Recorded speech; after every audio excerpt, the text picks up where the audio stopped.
the thousands in attendance and the millions watching around the world. Ladies and gentlemen, let's get ready to rumble!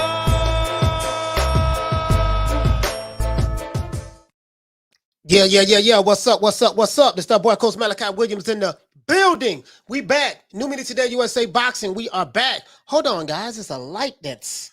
let's turn this light on. Damn, there we go. I knew the lighting looked kind of bad. What's going on, everybody? This is boy Coach Malachi Williams. We back in the building. New Media Today USA Boxing. Today is a good Sunday. Today is TWD Sundays. Dunk Riders. Anybody don't know what a dunk is? That's a Chevrolet Impala 70s old school. That's what we call it down here in the state of Florida. Anyways, yeah, man. Today is TWD Sundays, man. How everybody enjoyed their Saturday yesterday? You know, shout out to everybody in the UK, man. Shout out to everybody in the UK. As a matter of fact, let's give everybody a round of applause. Let's give everybody a round of applause. Give everybody a round of applause, man, and let the YouTube universe send out all of the notifications everywhere, and we're gonna make it do what it do today. You see what I'm saying? So, yeah, man, we seen some good fights yesterday, man. Josh Warrington, I think he fought yesterday. Fought somebody. I forgot the brother name who was fighting. I think it was Laura. Fight ended in a hit, but wow.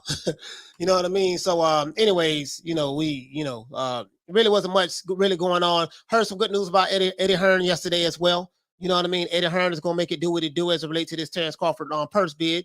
I did get an opportunity to watch the Conor Benn fight. In my opinion, Conor Benn he's a pretty good fighter. You know, he's okay. You know, he's kind of like a Rolly Romero, to be honest with you, in my opinion. Maybe not.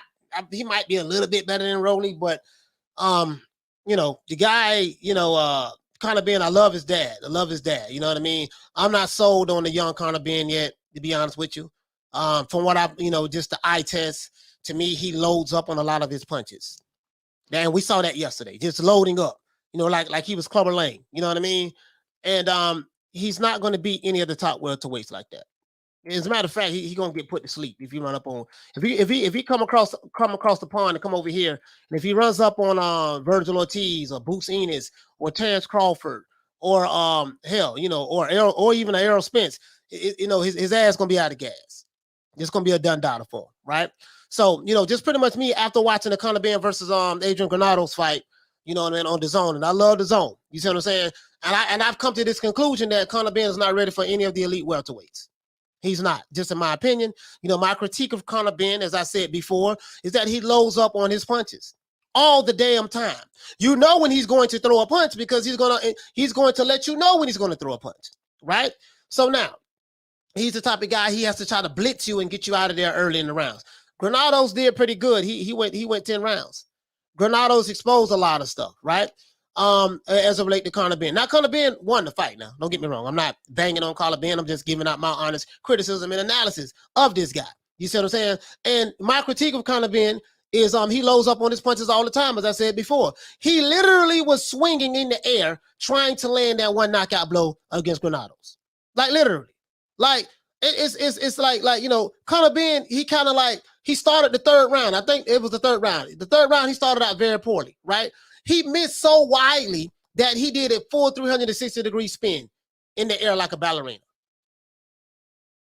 Like, literally. Go watch that. I think that was the third round, right? Go watch that third round. The man was trying to swing haymakers, man.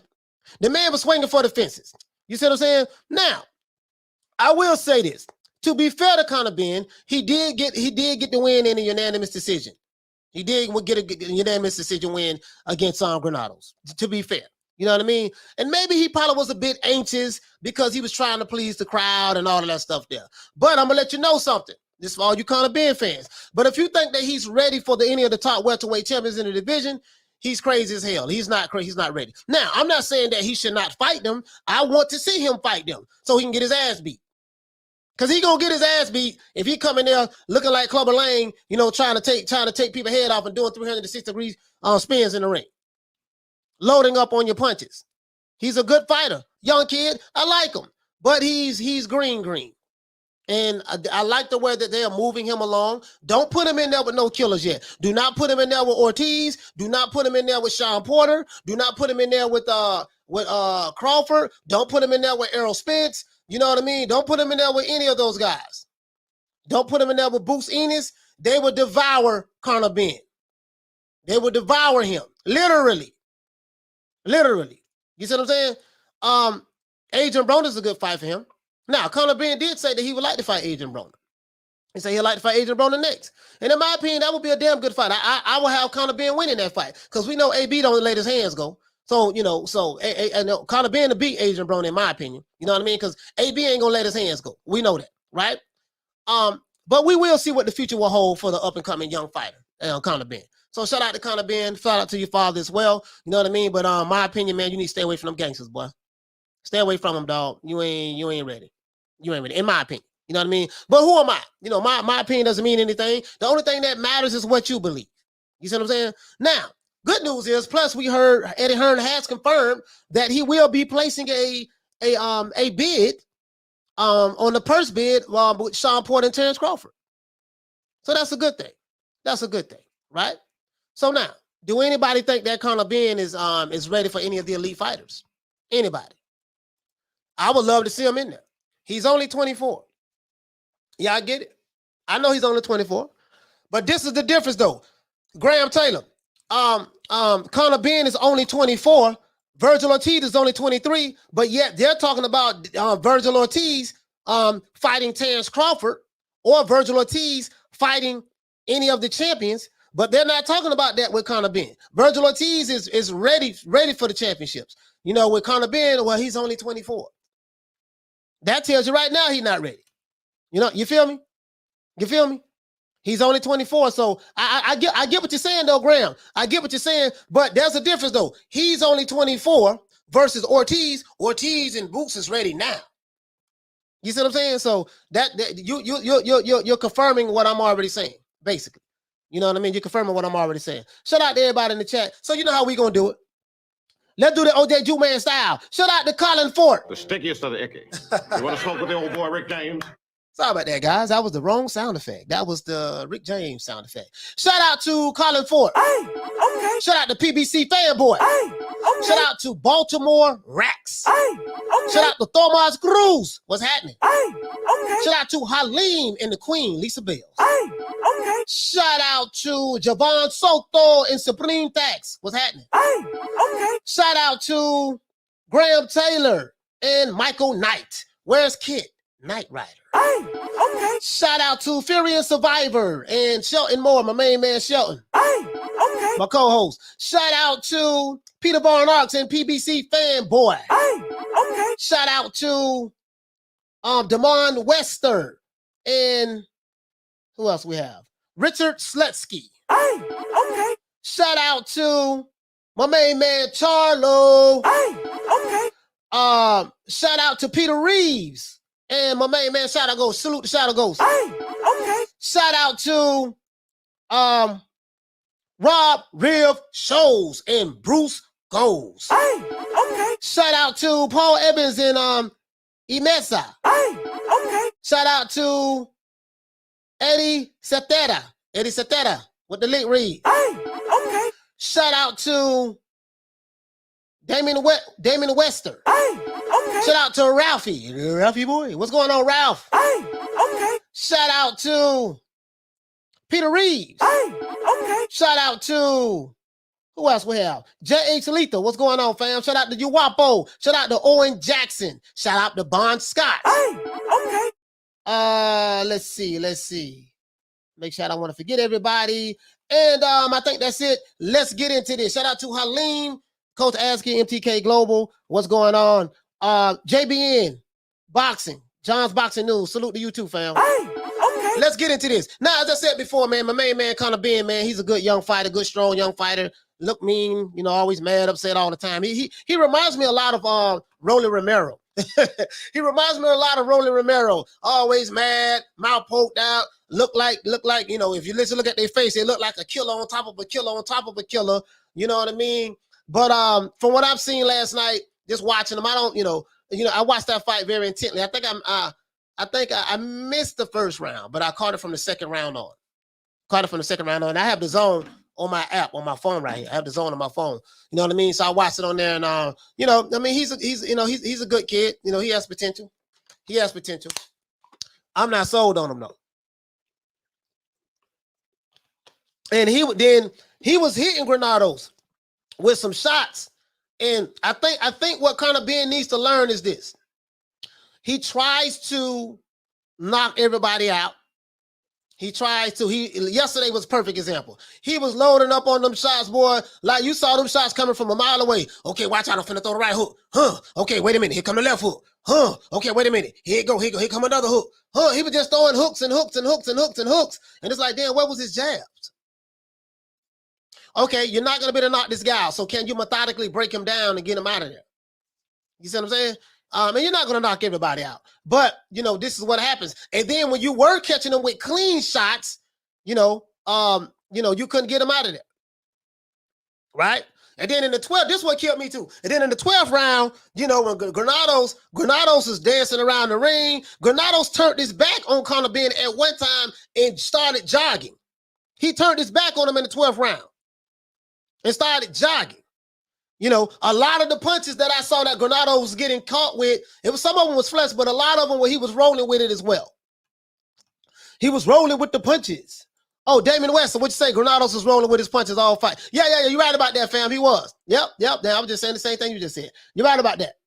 You're right about that. He was just he was rolling with those punches. And the reason why he was able to roll with them, because he saw the punches coming. Hey, man, if you're new to the channel, please subscribe to the channel. I'm going to start dropping a lot more videos too, recorded videos. So I dropped 2 this weekend. I dropped 1 yesterday, and I dropped 1 today. As a matter of fact, yeah, I dropped 1 yesterday, and I dropped 1 today. Let me go ahead and I'm gonna drop the link on those videos that I've been dropping. So if you haven't seen them, you know, go check. Go check them out, man. I dropped 1. Go check one. Go check them out for the old boy. You know what I mean? Go check them out. You know what I mean? So as a matter of fact, this is the one on Granados. I did one on Oscar Valdez yesterday. Did one on Oscar Valdez, and then I did one on on Anthony Joshua this morning. Right? So y'all go check that out. Check that out for the old boy. You know what I mean? Whenever y'all get time. I'm gonna drop it. I'm gonna drop the link right here. That's one of the videos right there. Then I'm gonna drop another video, and then we're gonna be dancing like Diddy all in the videos. You know what I mean? You know, I'm gonna start back dancing in the videos like Diddy, man, like I used to do back in the day. You know what I mean? I had kind of got away from dropping my little videos, but I'm gonna keep doing that. I'm gonna go back to doing that. You know what I mean? Just trying to find the time to do it. But anyways, let's get back to boxing. There go the other video right there. That's the one I dropped this morning. So let's get back to boxing. So now, my main man Conor Benn, again, he's a good young fighter. I like the kid. He's a good young fighter. Shawn, did I miss a super chat? Like I'm missing super chat. Okay. He's a good young fighter. You know what I mean? He has a lot of potential. But stay away from them gangsters over here, man. Shout out to Shadow Ghost. Hey, okay. For dropping out quarter of a disub on your boy. Hey, Leroy. Super chat received. Playtime's over, boy. He said Ben is a good fighter, but he is a little green. He said, I do like Conor. He said, what you say? It do like Conor be loading up on every punch. Yeah. He might run out of gas if he fights any of the elite 147 pounders. If he fight any of the elite 147 pounders, he getting stopped. He getting stopped. Boots beat the brakes off of him. Oh, Vergil Ortiz. Oh my God. Vergil Ortiz will probably go to jail after that fight. He gonna hit him like a buzzsaw. Because you're not gonna be able to load up on these fighters, like not these elite fighters. Stay away from them killers. Adrian Broner's more your lane, because Adrian ain't gonna throw no punches. He said, Coach, I put him now at early age if he gets lost. If he get lost, we say lost? Yeah, lost make him better. Listen, I like the kid. I like him. You know what I mean? I like him. To be honest with you, I like the kid. I'm not even gonna sit here and lie to you. I like the kid. I mean, he's a nice fighter. I love his dad. His dad was one of my favorite fighters. Nigel Ben was that guy. Definitely going to start checking your vids. I thought you only did lives. Yeah, man. I built my channel on doing my my pre-recorded videos. Yeah, but once I started doing the lives, I like interacting with everyone, and then it just got a little hectic with me doing the lives. But now what I'm saying is, what I just figured out what my schedule would be. I can't do my long videos. I just do some nice short ones, 10, 11, 12-minute videos, and that's it. You know what I mean? So but yeah, man, you say what's up, Ben over impress the crowd. Yeah. He was trying to impress the crowd and forgot, he was trying to impress the crowd too much. So that tells me mentally he's not mature enough yet. And all the young fighters do it. All the young fighters. Silver Stream, what's going on, fam? Salute to you, fam. Hey, okay. All the young fighters do it. All the young fighters do it. True. A lot. No, I ain't gonna say. Yeah, a lot of them do. Ortiz, I think Vergil Ortiz was kind of getting caught up in that a little bit. But what I like about what Vergil Ortiz did when he fought Mean Machine, he settled down. He said, "Okay, let me start going to the body, breaking this dude down," and he broke him down. And that's what I want to see. I want to see Conor Benn. I ain't never did a video on him at all. So this is my first live we even talking about this guy. I like his dad. And again, if you're new to the channel, please subscribe to the YouTube channel and like the video. I like his dad. You know what I mean? But Conor is he's a good fighter. He's a good fighter. He's a good fighter. But he loads up on his punches, and they have to. And what I like about, I think he's with DAZN. Is he with Matchroom? I think he's with Matchroom. So I think what they need to do, guys, is just go ahead and bring him on a little bit more slowly. Hey man, dude, this is what you need to work on. You ain't ready for them killers across the pond yet, so we're not gonna put you in there with no killer. We're just gonna put you in there with somebody who got a good name. You can, get that name under your belt. You see what I'm saying? Get a good name under your belt. We just keep fighting. Granados had like 8, 9 losses already. Anyway, we're gonna get some good names under your belt.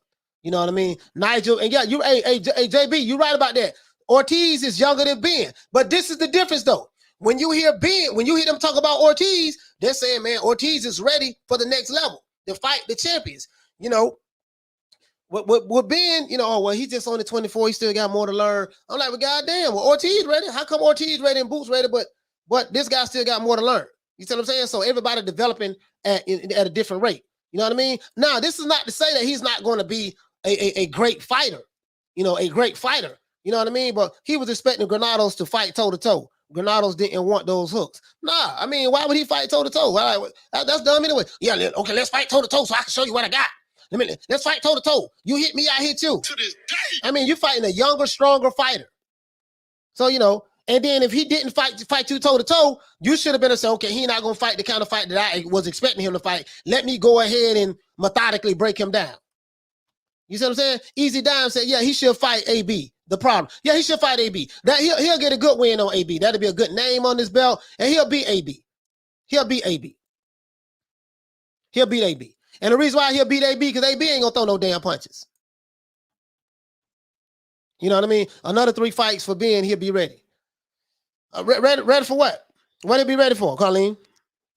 Another 3 fights. What he'll be ready? As a matter of fact, how many fights has Ben had anyway? Let me look at his record. Conor Benn. Let's look at his record. Let's look at his record. Let's look at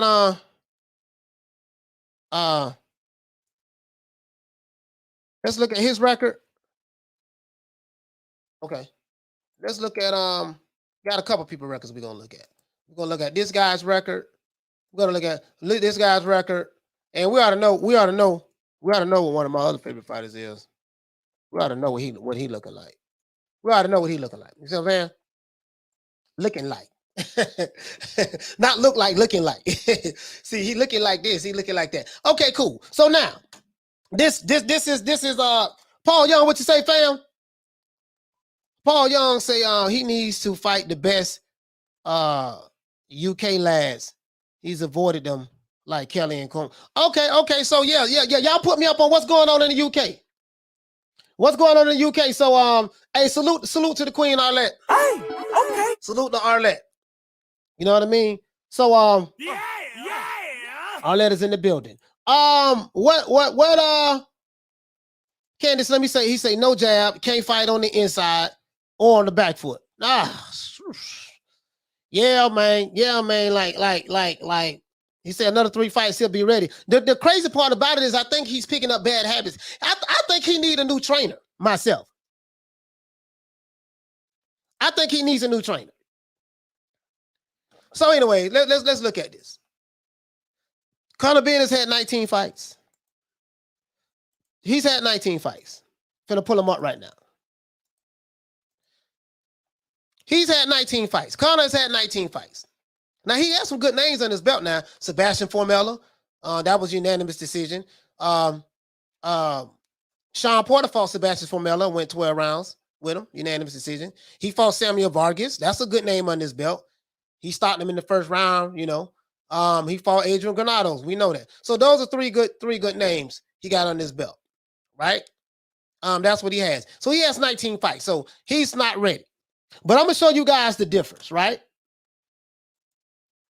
I'm fixing to show you guys the difference. Notice they say Ben is not ready yet. He needs 3 more fights, whatever the case may be. But when they go to talking about this guy, Vergil Ortiz, they're saying he's ready right now. This is Vergil Ortiz. They're saying this guy is ready. He fought the Mean Machine, fought Maurice Hooker, he fought Samuel Vargas, 7-round TKO. You know, they're saying he's ready. They're saying Vergil Ortiz is ready, and he's had less fights than Conor Benn. 1 less, right? And this guy right here, Jerron Boots Ennis, he's had 28 fights. Boots is ready. Now, Boots got the skills to pay the bills. Inside fight game, outside fight game. Sorry about that, guys. Inside fight game, outside fight game, switch hitter, and he does it effortlessly. Transitions from offense to defense when he's switching at will. You know what I mean? This young guy has had more fights than all of them. He's had more fights than Vergil Ortiz and Vergil Ortiz and what the guy we talking about? Conor Benn. So this is what I'm saying. You know what I mean? So there's levels to it. Ben is not there yet. Like over here in the States, they're saying they're trying to get these guys to fight the big dogs. The big dogs ain't in a hurry to get in the ring with Vergil Ortiz or Boots Ennis. That ain't happening right now. None of the big championship welterweights is not trying to get in the ring with these young lions right now. Understandably so. Understandably so. I'm not saying they're afraid, but from a business standpoint, it just wouldn't make sense to them, and they're just not where they're at right now. You know, they need to try to fight each other, right? So when I look at Conor Benn, I compare him to these other guys. And I'm saying the eye test. What do I see here? What do I see with Boots Ennis, right? What do I see with Vergil Ortiz? And what do I see with Conor Benn? And I compare him to the rest of them. Because Vergil Ortiz is he's 23 years old. Yeah, he's 23. He was born March 88. Boots Ennis is 24. Boots Ennis is 24. And Conor Benn is 24. No, Conor Benn will be 25 this year. He was born September. Yeah, he'll be 25 this year. So Conor Benn is the oldest. But what does his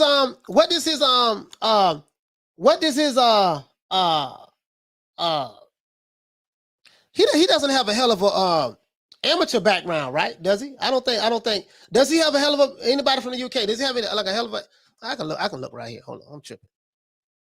I can just look right here and see. Does he have a it doesn't look like he has a let's see. Nah, it doesn't look like he has a hell of a background. Amateur background. Yeah, from what I'm seeing, he doesn't look like he has a hell of an amateur background. And that's probably what's missing. That's probably what's missing. Shout out to Faran. What's going on, fam? Hey, okay. That's probably what's missing. He doesn't have a hell of an amateur background. Maybe if he would have fought a lot in the amateurs, I don't know. Maybe. Being trying too hard to be a beast like his dad was. Need at least 3 more fights and against decent opposition. But this is the thing, though. After he gets 3 more fights against decent opposition, then what? You see what I'm saying? You see what I'm saying? Like he needs 3 more fights. Cool. And he's young, so he should be able to have 3 fights. What is this? September. He should be able to have another fight by December. Get another fight. You know, Boots KO Lipiness in 6, but Mikey went 12 with him. Yeah, but styles make fights. You know what I mean? You know what I mean? Candy Slim, styles make fights, Styles do make fights. So Ortiz has a better resume than Boots. Yeah. Well, based on the 3 fights he's had, he has a better his last 3 fights. His last 3 fights were better. I can't say like his whole record. No, I can't say. I won't say that. Boots fought Lipinets.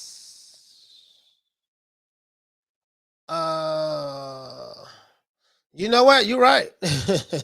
Hey, you're right. Hey, John's Boxing News, you're right, fam. I'm looking at right now. I'm like, no, he had more fights. Yeah, you're right about that. Yeah, you're right.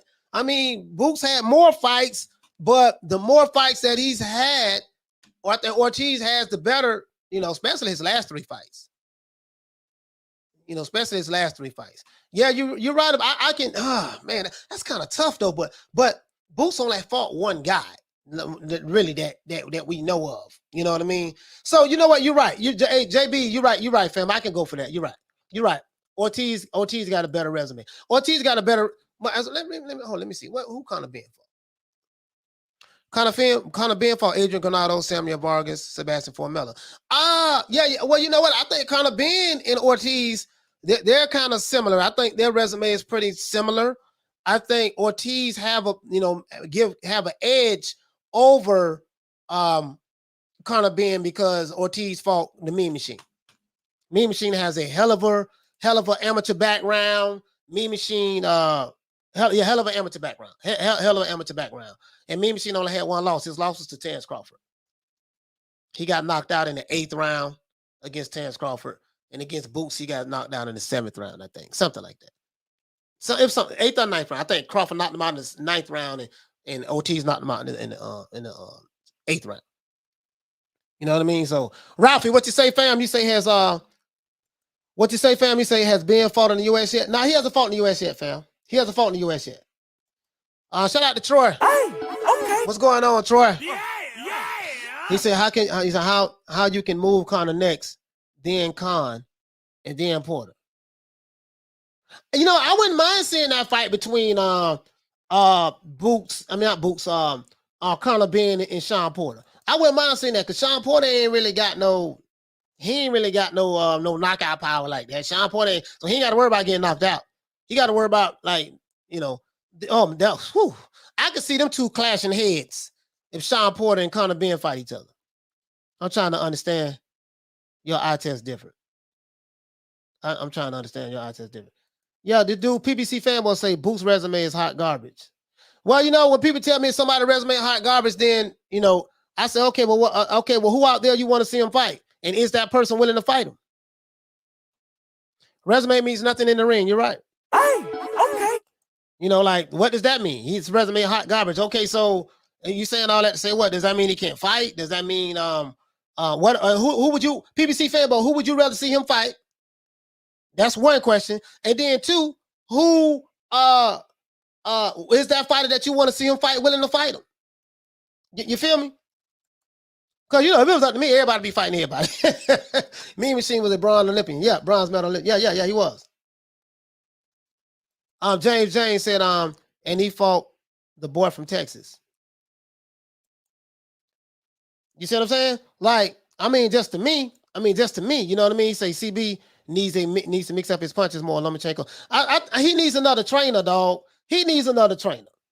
Because I'm like, if you 24 fights in, if he 19 fights in, right?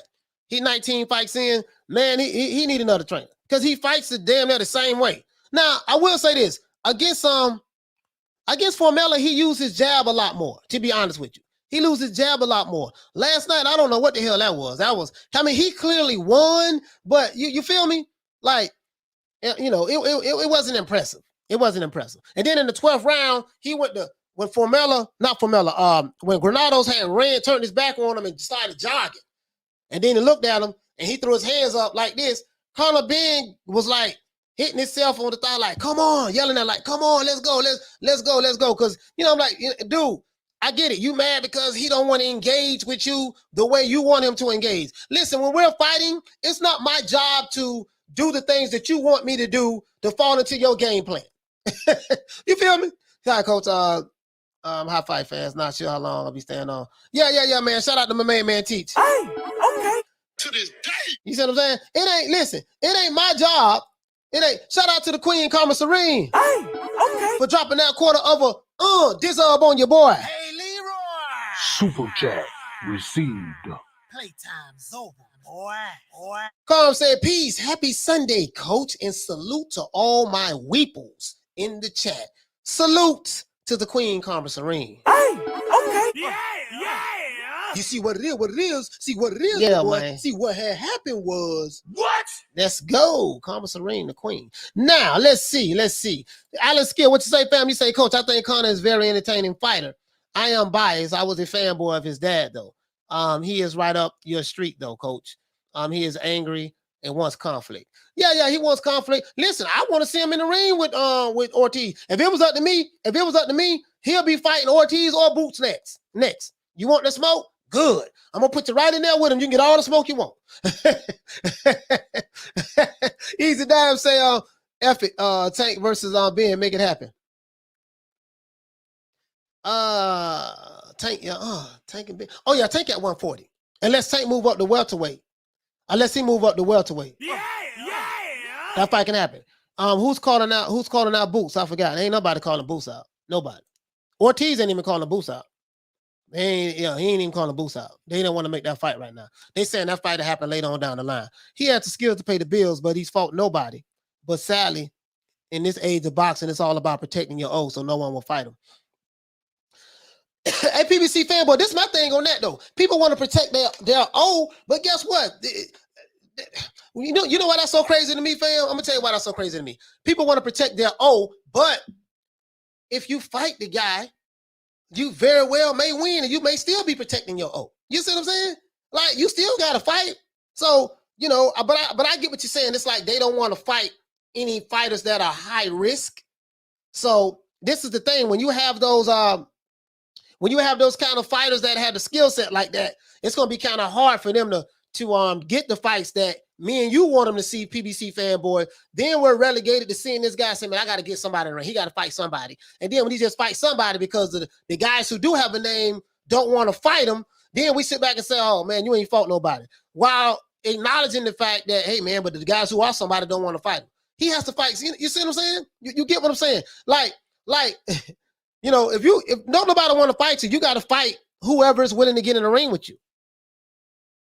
And we can't chastise the guy for just fighting the people who has enough heart and courage to get in the ring with him while saying he ain't fought nobody, but the somebodies don't want to fight him.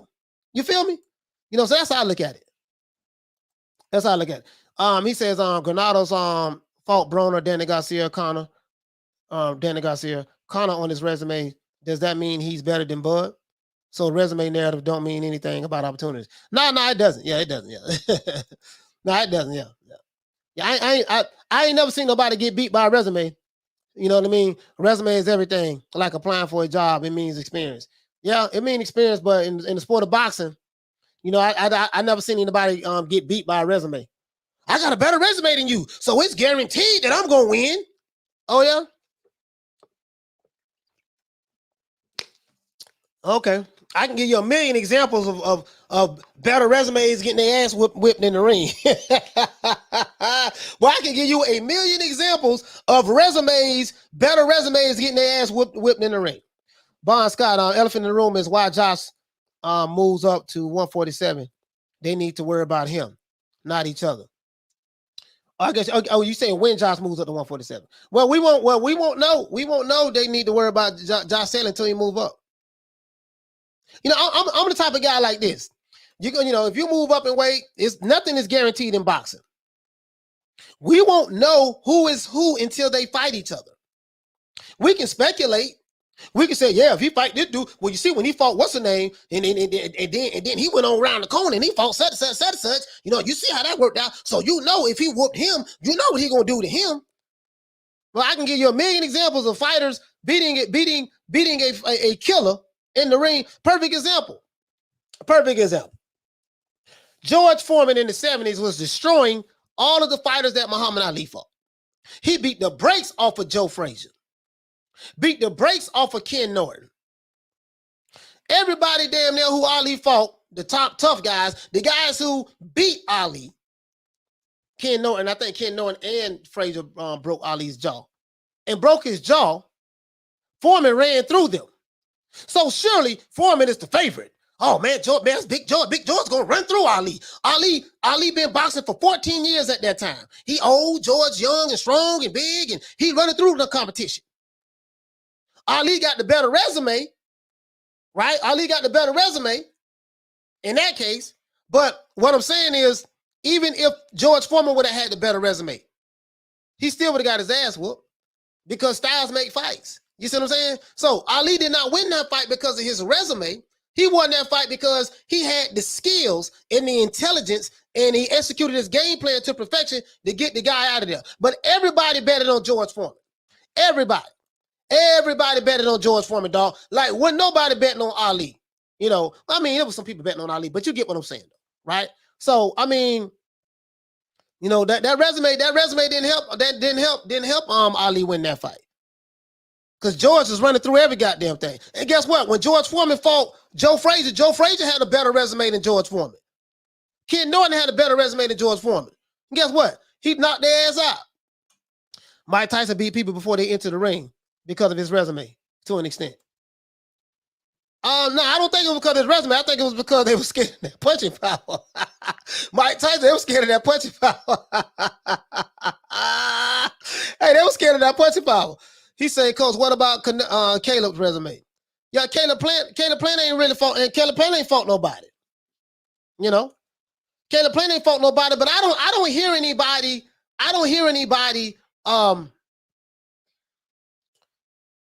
let's see. Caleb Plant avoided a couple of fighters. Like he won't fight not Jamal Charlo, sorry about that. David Benavidez. You know, Caleb Plant resume don't look that good, but does he have the skills? Yes, he has the skills. He has the skills. You know, he has the skills. But, you know, we gonna see, man. We gonna see, man. You know what I mean? Because even with the Caleb Plant situation, like, you know, I've been joking and banging on Caleb Plant for a little bit, but he does have skills. Boy got skills now. He got one of the best jump rope routines I've ever seen. I saw him doing jump rope, bro. I ain't never seen nobody do jump rope the way Caleb Plant be doing it. Well, I don't know. Tyson has some mean jump roping skills as well. But we know that jump roping does not help you will not help you win fights. You know, the jump rope championship, heavyweight, the jump rope light heavyweight title. You know, the jump rope. I'm undisputed at the jump rope. You know what I mean? He said, Coach, that's called verbal KOs. Most of it happen on Twitter. Yeah, man. He said, do you still want to see Ortiz even fight? Oh, absolutely. Oh, yes. I want to see everybody fight. I love the sport of boxing. I want to see everybody fight. I'm not with putting fighters in protective custody and saying, oh man, but this dude ain't ready for this and this dude ain't ready for that. Even though I'm saying that I don't think Conor Benn is ready for any of the killers, you know, over here in the welterweight division in the U.S., guess what? It does not mean I do not want to see him fight him. If it was up to me, Conor Benn would be fighting Vergil Ortiz next. If he's as good as his fans say he is, let's find out how good he is. Put his ass in the ring with Vergil Ortiz. Okay, it was his experience that won him the fight, but he got the skills for his resume in competition. Yeah, but explain to me how did George Foreman explain to me how come Frazier experience and resume didn't help in competition, didn't help him beat Foreman? You know what I mean? You'll have to explain that. He say PBC fanboy said you got fighters fighting each other and doing one meal plus, but these fighters would rather sit on the couch and eat Cheetos and fight each other. Eat Cheetos, I guess, and not fight each other. Okay. You talking about the old fighters like Mike Tyson and yeah. He said I agree, but his resume was a lot of first round beatings of great boxers. Yeah. Well, it wasn't a lot. It wasn't a lot of first round beatings. Like Tyson was knocking people out in the first round early in his career, but then he started fighting like the Bone Crusher Smith and stuff. He wasn't getting them out of there in no one round. You know. He says, Coach, do you remember when the Wild World of Sports? Oh yeah, I remember the Wild World of Sports. I missed the Wild World of Sports, bro. Andre Waters in his training camp playing. How much you got on plant, Coach? Hey man, I don't know, boy. Caleb, I'm trying to tell y'all, boy. Boy, listen, hey, he say Crawford and Spence is most interesting fight because they both strong southpaws. Yeah, I don't think that fight ever happened. I don't know, boy. Caleb got Andre Ward in his corner too. Boy, I don't know. Hey, listen. So we know. This what we know. This what we know. This what we know. He say, Shelton Moore, just like the fight, I could say that the guy with the most experience wins. Listen, check this out. I don't. Hey, Caleb Plant. Now you know Caleb Plant is going to be pound for pound, one of the best. Y'all know this, right? Caleb Plant has Andre Ward in his corner. When we talk about the Tanks, Devins, Ryans, etc., being the future of boxing, why don't we ever bring up David Benavidez? Only 24, and he's heading in the right direction. Yeah, David Benavidez, that's one of my favorite fighters, dog. I like it hurt me in my heart that David Benavidez got stripped of his belt for getting popped for having cocaine in the system. He wasn't training, he wasn't fighting, none of that. That hurt me in my heart that he lost his belt twice. He overweight 1 pound, lose his belt, and then he got popped with cocaine, lose his belt. But we know how that rolls. Some fighters can do certain things depending on, which promoters they have, in this sport, and it is what it is. He say, me and Scott want to see Boots versus Ben in Wembley. Oh yeah, I would love to see that. Salute to Joe. Joe, what's going on, fam? Hey, okay. He said, I like Ben, even though he had a good upbringing. He's hungry. He wants the smoke. Hats off to the young man. Exactly. I listen, even though I don't think that he would beat any of those guys, guess what? Does it mean I do not want to see him in the ring with him? Yes, I want to see him in the ring with him. Do I believe he's ready? No, I don't think he's ready, but guess what? Throw his ass in there anyways. He got 18 fights. No, Conor Benn have 19 fights. Boots Ortiz, Vergil Ortiz has 18 fights. So there's no advantages there. The Conor Benn has 19 fights. Vergil Ortiz has 18 fights. We need to make that fight happen. Vergil Ortiz is a killer. Conor Benn is y'all say he's a killer. Well, guess what? These two killers need to get in the ring. He said Caleb being in camp is very beneficial for Caleb. I guess you mean Andre Ward. But Andre can't fight. Andre can't fight for him. I said Caleb being in camp is very beneficial for Caleb, but Andre can't fight for him. No, he can't. Caleb will have to execute the game plan, use them feet, and keep pivoting. Yeah, absolutely. Absolutely. Shout out to my main man, Exclusive. Hey, okay. For dropping that quarter of a dizzub on your boy. Hey, Leroy. Super chat received. Playtime's over, boy. PBC fanboy say. Yeah. He said, don't forget about that foot. He said, that footwork, and don't forget about that shoulder roll. He said, Matt Cedillo says, it's because David Benavidez is in the future. He's already here. Yeah, that's crazy. He still shouldn't have got, I don't know, man. Don't do as I do, do as I say. That's what's going on. Cricket ass sport of boxing. He said, as a kid, I didn't believe Mike Tyson was human. Some kind of demon from the depths of hell. Yeah, Mike was a small heavyweight. It was very amazing to see what he was able to do. He was a very small heavyweight. He was only 5'10". You know what I mean? He wasn't tall at all. He said they got a whole lot being coach. They always do this with British fighters. They throw them in with the wolves too soon. History shows this. But if the money is right, if the money is right, they'll do it again. You know what though? But I'm saying though, right?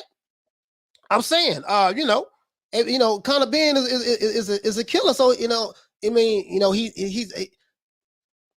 I don't know, man. I don't know. Like, I just think his style of fighting versus someone like Ortiz,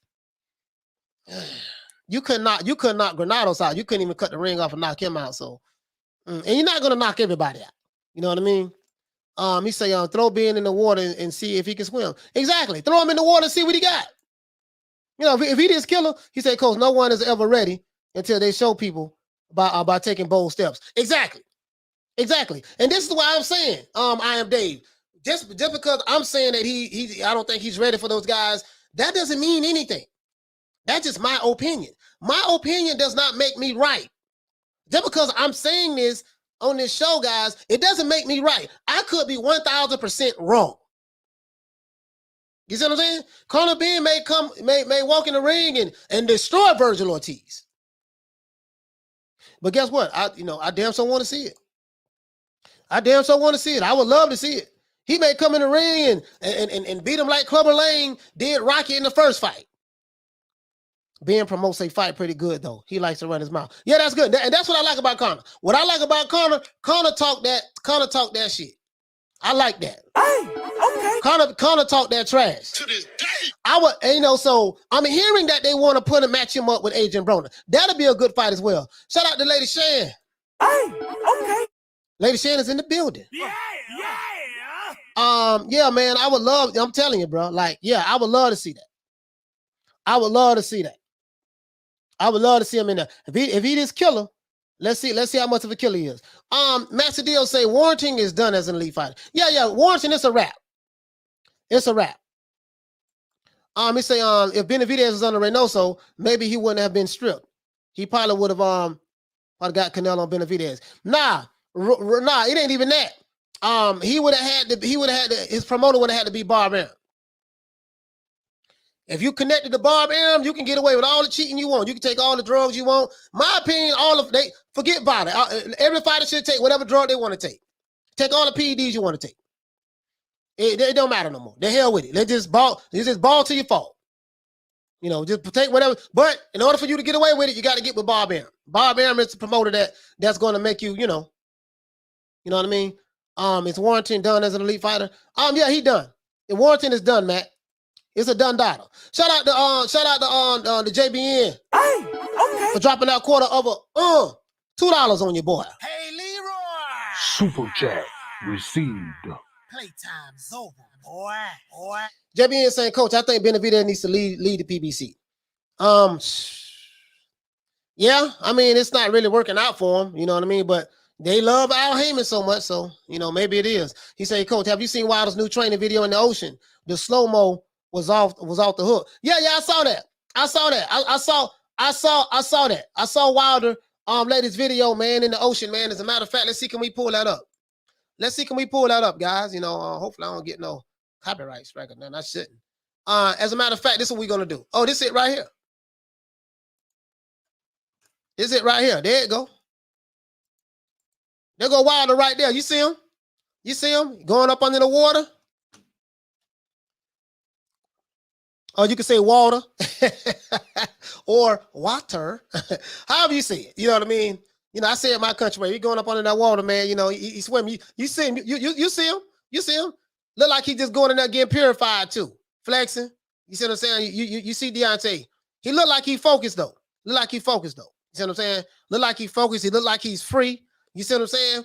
He look like he's in a good place right now in his life. You see what I'm saying? So hopefully, he can get Tyson Fury in there, and we'll see how that work out. Mike Sosetta says, you sound like Clubber Lang. Hey, shut up, fool! Beat you like I did last time, boy. Beat you like I did last time. He say, Clubber Lang. What is Clubber Lang? What is your strategy to beat Balboa? Strategy? Don't need one. Beat him like I did last time. That's my strategy. Beat him like he did last time. I mean, imagine doing all of that and still getting beat. Hey, King KO talking about some old Lord. Here we go again. Well, hey, what's up? Y'all don't want. Y'all, I'm telling you, Wilder. I mean, I like his energy. His energy is good. It's like he's in a good place right now. Hey, okay. Purification. He purifying right now. You see what I'm saying? He purifying right now, fam. He purifying right now. And that's good though. Because you go, you know what I mean? That's good though. As a matter of fact, shout out to Joey Scott, man, Deontay Wilder's strength and conditioning coach, man. That's a real good brother. You guys always hear me shout him out from time to time. We had a good conversation, man. He's a really good guy. Joey Scott's a really good guy. And I mean, of course, he was bench pressing some weights the other day, not too long ago, last week, and everybody went crazy about it. And I know that all of the Alphabet Boy channels have made countless videos of Deontay Wilder in the ocean, shadow boxing and stuff like that. And but I'm just glad to see that. I'm glad to see that he is It looks like he's in a good, happy place right now. He said, when will we have the UFC professional boxing? Everyone in the UFC on something. Yeah. You say then we will have the UFC in professional boxing. Hey, everybody in boxing on something, apparently, from what they're saying. Jeff Lucietta said he's training with the fishes. Hey man, listen, the fishes, the sharks, the manta rays, LOL Deontay Wilder trying out for Aquaman. No, man, listen, man, getting in the ocean, and that's good though. You feel me? He said Conor Benn called out Shawn Porter and Danny Garcia, but left out Boots and Ortiz for a reason. I think DSG beats him after last night's performance though.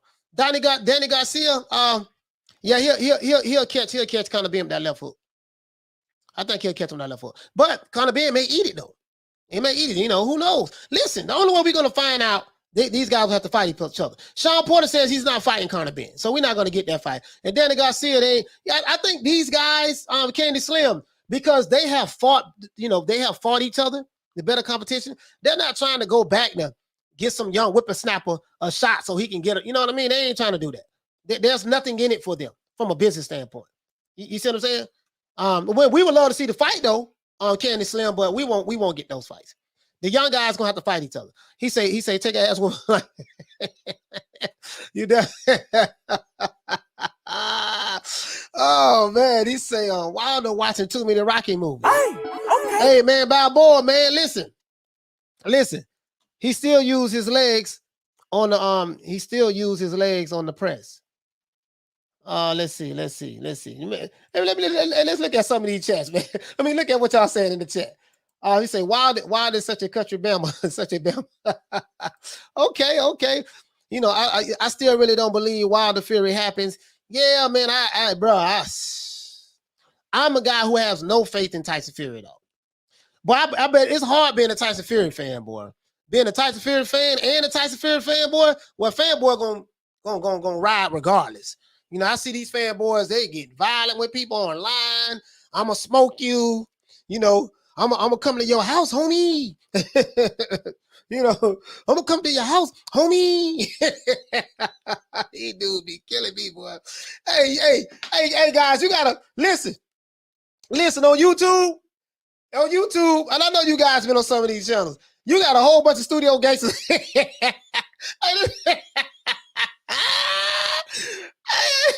Bro, this is crazy. Let me get off. This is crazy. He said when the Wilder Fury fights. He say when is the Wilder Fury fight? I've seen so many vids. I'm tired. I just want this over with. Yeah, I want this over with too, fam. Bro, listen, we don't even know. I don't even want to talk about it. We don't even know we're gonna get that fight because you don't know what Tyson. You never know what Tyson Fury gonna do. Bro, listen, bro, he might not even show up. Who knows? I don't know, bro. I don't know. It got to be hard being a Tyson Fury fan. He said Shawn went for Formella though. Hey, you know what though? Yeah, you're right about that. He went for Formella. Hey, Candy, man, you make a good point now. You make a good point. He fought Formella, but he don't want to fight no Conor Benn. Why the taste of those underwater chickens? Hey, listen. Hey, you know what? You make hey man, I can't even argue with that, dog. Bruh, you got me. I can't even argue with that. He says, sorry, but I have no time for Wilder Fury, both embarrassing to the sport. Yeah, man. TBE Boxing say Conor Benn is not ready for any of the first or second tier welterweight. No, I think he's ready. I mean, I don't, whatever ready means. Now, what does ready mean? You know what I mean? That's subjective to the individual. I think he's ready. Now, is he ready to win or is he ready to get his ass whipped? We don't know. You see what I'm saying? We don't know. Hey, shout out to Magic Key Boxing. Hey, okay. He said we missed it last night, but happy born day. Yeah, man. Hey, man, listen. Shout out to Major Key, man. Hey, okay. He says Major Key Boxing in the building. Yes, sir. Let's see. He say coach. Still like that hotel room. Hissing from Drew. I guess trying to say hi for Drew the Midget on the green screen. Looks like he's at home. Yeah, I am.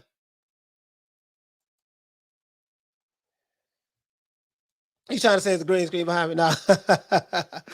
No. I got the green screen right here on the side. When I shoot my recorded, like my pre-recorded videos, guys, I have my green screen right here and I shoot and And the software I use is called Camtasia. I use either Camtasia or I use iMovie to edit my videos. Jonathan say, Fury is a beast. Fury is the best. Yeah. Let's see. Diverse Conscious says, I really want to see a good fight. Do Shakur and Heron fight? Have a fight coming up this week. You know what? No, that's not this week. That's not this week, Diverse Conscious. Hold on. That's not this week, fam. I'm finna tell you right now. Fixing to tell you right now. Shakur Stevenson. As a matter of fact, I'm finna tell you right now, fam. Bear with me one moment. I'm fixing to tell you right now when they fight. Shakur Stevenson and Heron fight October the 23rd. They fight next month. October the 23rd. That's when they fight. Bruce goes, he say, Coach, thanks for stopping on the fourth quarter the other day. Yeah, for sure, man. For sure, Bruce. Hey, okay. Let's see. Shout out to James. Hey, okay. For dropping that quarter of a disub on your boy. Hey, Leroy. Super chat received. Playtime's over, boy.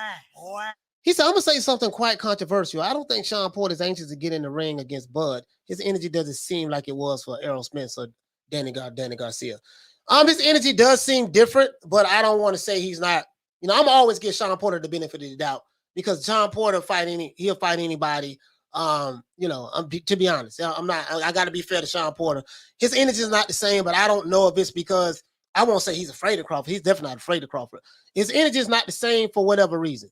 It could be the business. It could be a lot of stuff going on. It could be that he's getting hurt. He's hearing word that, look, man, you ain't going to take this fight because you're not going to take this fight because I'm fixing to show you guys something because of this guy. You're not going to take this fight because of this guy. This guy is going to bid for this fight, and he's more than likely going to offer more money. Eddie Hearns is probably going to offer more money for this fight than anybody than Bob Arum or Al Heyman.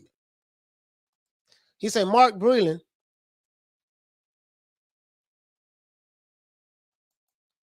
Let's see. James. I don't know about. Let me see. Yeah, you're right about that, James. I don't. You know, his energy did look kind of. But I'm just saying, I don't know why. I don't know why. You see what I'm saying?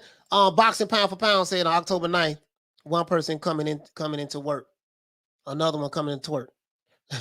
I don't know, man. Wilder's. We've been hearing a lot of good stuff about him. He said Mark Breland brought Deontay a lot of spare towels for when he quits again. He didn't quit. You know what's the name threw the towel in, so he threw the towel in. But I say all that to say this, guys. He said Ben has hunger. Throw him in. He's only had 19 warm-ups. Time to see what he's made of. To be honest, I'm backing him. It's nice to see a hungry kid moving up. My respect. Yeah. I want to see him fight. He has 19 fights. Vergil Ortiz had 18 fights. So let them go ahead and do it like that. He says I'm not giving Porter the benefit of the doubt. He doesn't want this fight. Well, we'll find out. I've been hearing that a lot. Hey, okay. Not only that, but I have several videos while I was saying this. I have quite a few lives. I have receipts while I was saying this in March. I was like, man, I don't know, man. It will Al Heyman allow him to take that fight. You know, I doubt that. And then so I found the video back from March when I was saying this. And then Lady Shan has definitely been saying it as well. She said he's going to duck it. So if he asks for this fight and then if he asks for this fight and for whatever the reason he pull out, whether I'll tell him or not, that's going to be a duck. That's it. That's going to be a duck. And that's just the way I see it. You know what I mean? So, but until that officially happens, I'm going to give him the benefit of the doubt. Eddie going to bid for Bud Porter. Yeah, that's going to be a good one. That's going to be a good one. I remember, I've been talking about this for a minute. I've been saying, man, I have receipts while I was talking about it. I say, boy, hopefully we can get Eddie Hearn. Back in March, I was saying this. If Eddie Hearn could be the one, if it goes to a purse bid, if Eddie Hearn can win that bid, that'll be lovely. That'll be lovely. We get to see the fight on the DAZN. I have the DAZN on my app. I don't have to pay $80 for it. Get to see it on the DAZN, and it's going to be a good fight. And from the UK, and trust me, Matchroom are not going to risk putting him in there with Vergil Ortiz or even Ennis. or Shawn Porter or anything like that. Yeah, but he's ready. You know, they're saying he's ready, right? Bon Scott says Crawford is so inactive, has cowboy bells and roots growing out his feet. Yeah, he hasn't had a fight since last November. So he hasn't had a fight since last November, and Shawn Porter hasn't had a fight since, I think it's been since October. So you have two inactive fighters. Shawn Porter's been inactive, and Jeff Lucietta said, you're right, Coach Hart been a Fury fan. Yeah, it is. Yeah, Shawn Porter has been inactive, and Crawford has been inactive. Both of them have been in that. Both of them haven't had a fight since both of them haven't had a fight since since last year. I think Crawford was November last year, and Porter was October last year. So that's perfect. Both of them fight each other. You know what I mean? Both of y'all been out of the ring since then. He said, I want to see Ben versus Kavaliauskas. That'll be a good fight. That'll be a damn good fight. That fight right there would tell you what Conor Benn has. If he can fight, let him fight Kavaliauskas. You got guys that would love to fight Crawford like Vergil and Porter. Like hopefully the fight happens. Yeah, Vergil, that ain't gonna happen right now. I can tell you that now. Porter fight, that's more likely. That's more likely. Crawford, the only thing he wants to do is finish this last fight under Top Rank. Remember when they were saying, yo, man, the Alphabet Boy, yo, man, rumor has it, Terence Crawford is signing back with the PB with Top Rank. You notice that you haven't heard any signings. That was just clickbait material, and I've been telling you guys from day one. I said that Crawford is leaving Top Rank. This is why he has not re-signed anything with them. I've been telling you guys this. I have receipts, so I've been telling you this back in February of this year. March of this year. March and April. I have the videos. I'm gonna pull them up and show you. He probably like, man, I just need to get this last fight out of the way. So we don't give a damn who win the purse bid. Let's just see this fight. And if Shan is right, Lady Shan is right, if Porter pulls out of the fight, then I want to hear what those people who say, well, man, Crawford ain't fought nobody. I want to hear what you guys are going to say then. If Shawn Porter pulls out of the fight because Al Heyman tells him to, you guys are still going to blame Crawford because you don't like him. And guess what? That's fine. I have no problem with that. But at least we know where you stand at. You know what I mean? I think Ben versus Stanonis, would be a great fight. He say Conor should fight one of the PBC lower level guys, not Green Machine. Test the water over there. I think you mean Mean Machine. If he who they say he is, he's ready. You know what I mean? We'll see with Bud. Hard to predict with the guy. Yeah, it's hard to predict because, but one thing you won't say, Terence Crawford never pulled out of a fight. He ain't dumped nobody. So TC is a wasted talent, such an amazing fighter, but with the wrong management. This is a shame, to be honest. TC is the beast. And the crazy part about it is it shouldn't even be with the wrong management. Al Heyman doesn't like doing business with anyone else outside of doing with the PBC. Period. Ronald Finkley says, Wilder went underwater. Hopefully he learns how to breathe. Shout out to my main man, Big Ron. Hey, okay. He says, nothing but respect at 135. Nothing special at 135 height. Diverse Consonant says, Bud is highly skilled. Yes, he is. Yes, he is. He's very highly skilled. Hopefully we'll get to see. He say, stop saying Ben should fight low-level fighters. Give him up with the best. Yeah. I want to see him in there. Conor should fight Maurice Hooker. I want to see Conor Benn fight Vergil Ortiz.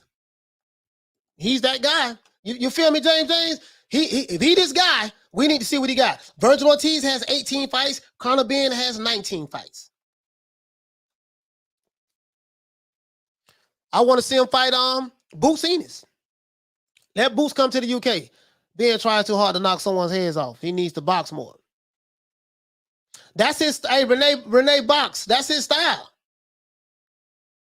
If he catch somebody, he said, I think Conor Benn is ready, but he needs to tighten up on his defense and footwork. Once you do that, he said, once you do that, He will be the future of the welterweight division alongside with Boots Ennis. Well, he need to fight them now.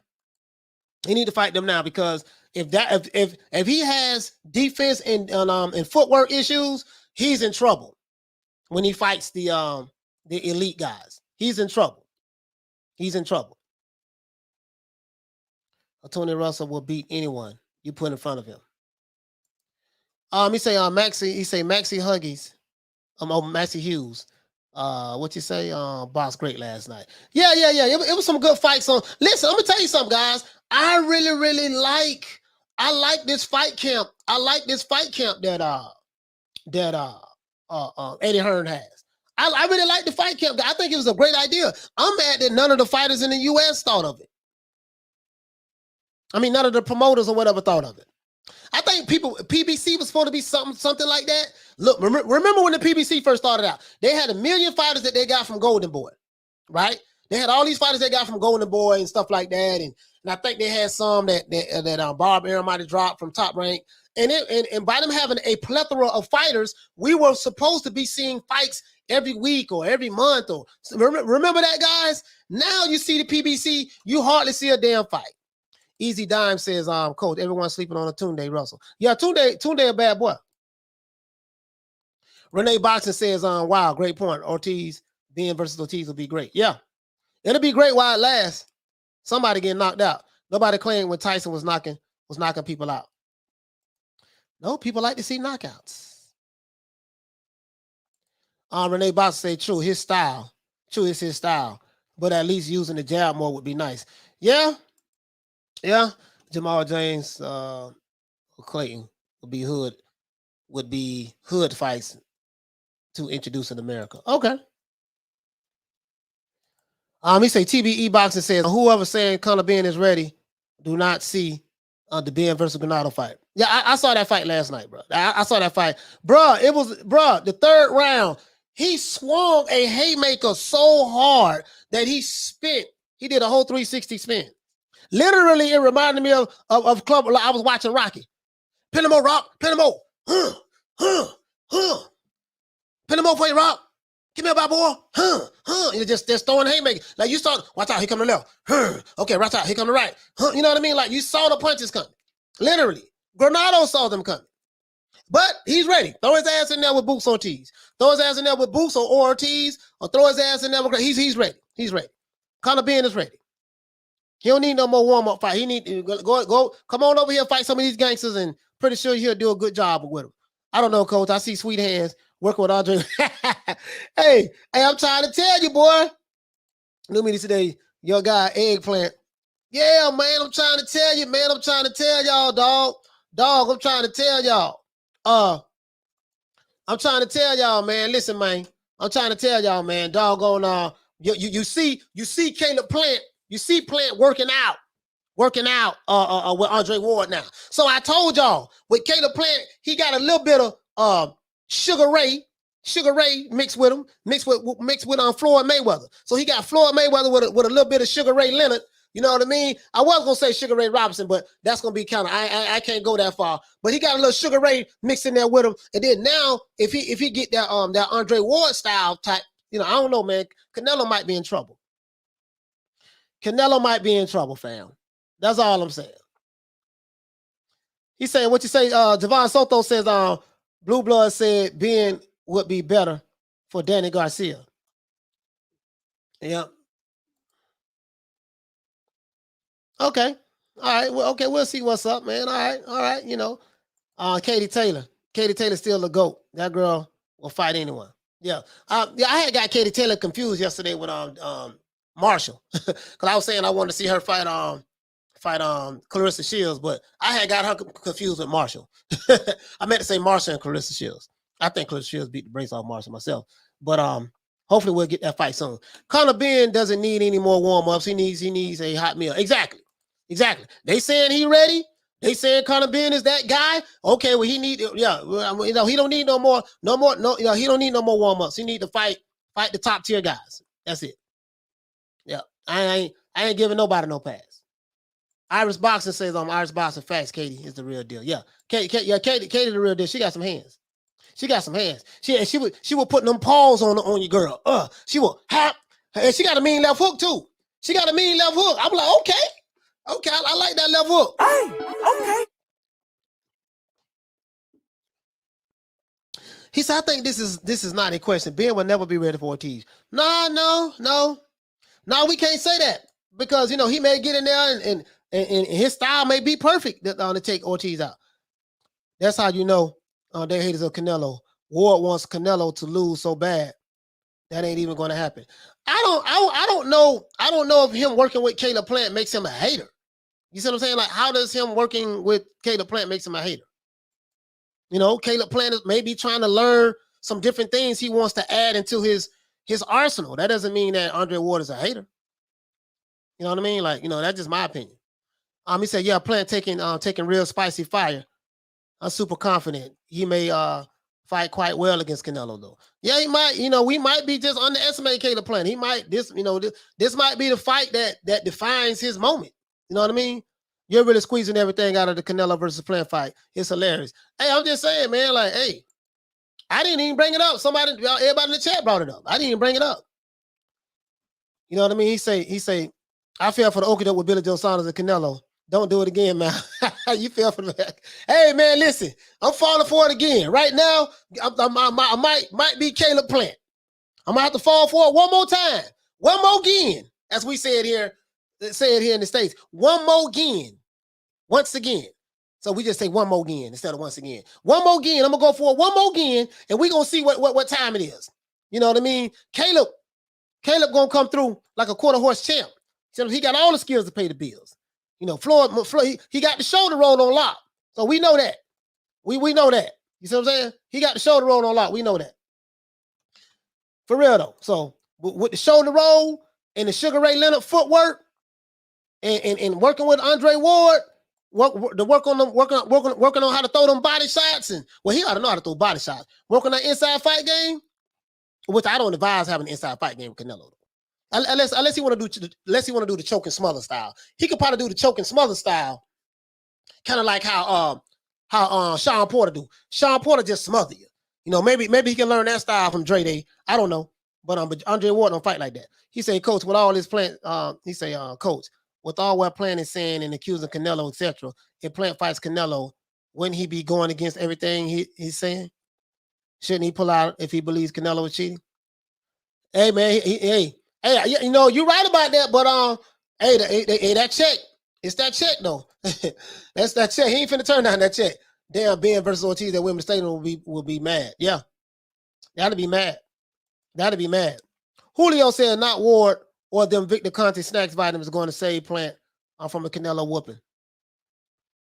I don't know, man. He got a little. Hey, Julio, he got a little. Floyd Mayweather in a mix with a little Sugar Ray. Yeah, that ain't got you shaking right now. Hey, that ain't got you nervous. Got a little bit of Sugar Ray in there now. A little bit of Sweet Hands. Hap, Sweet Hands.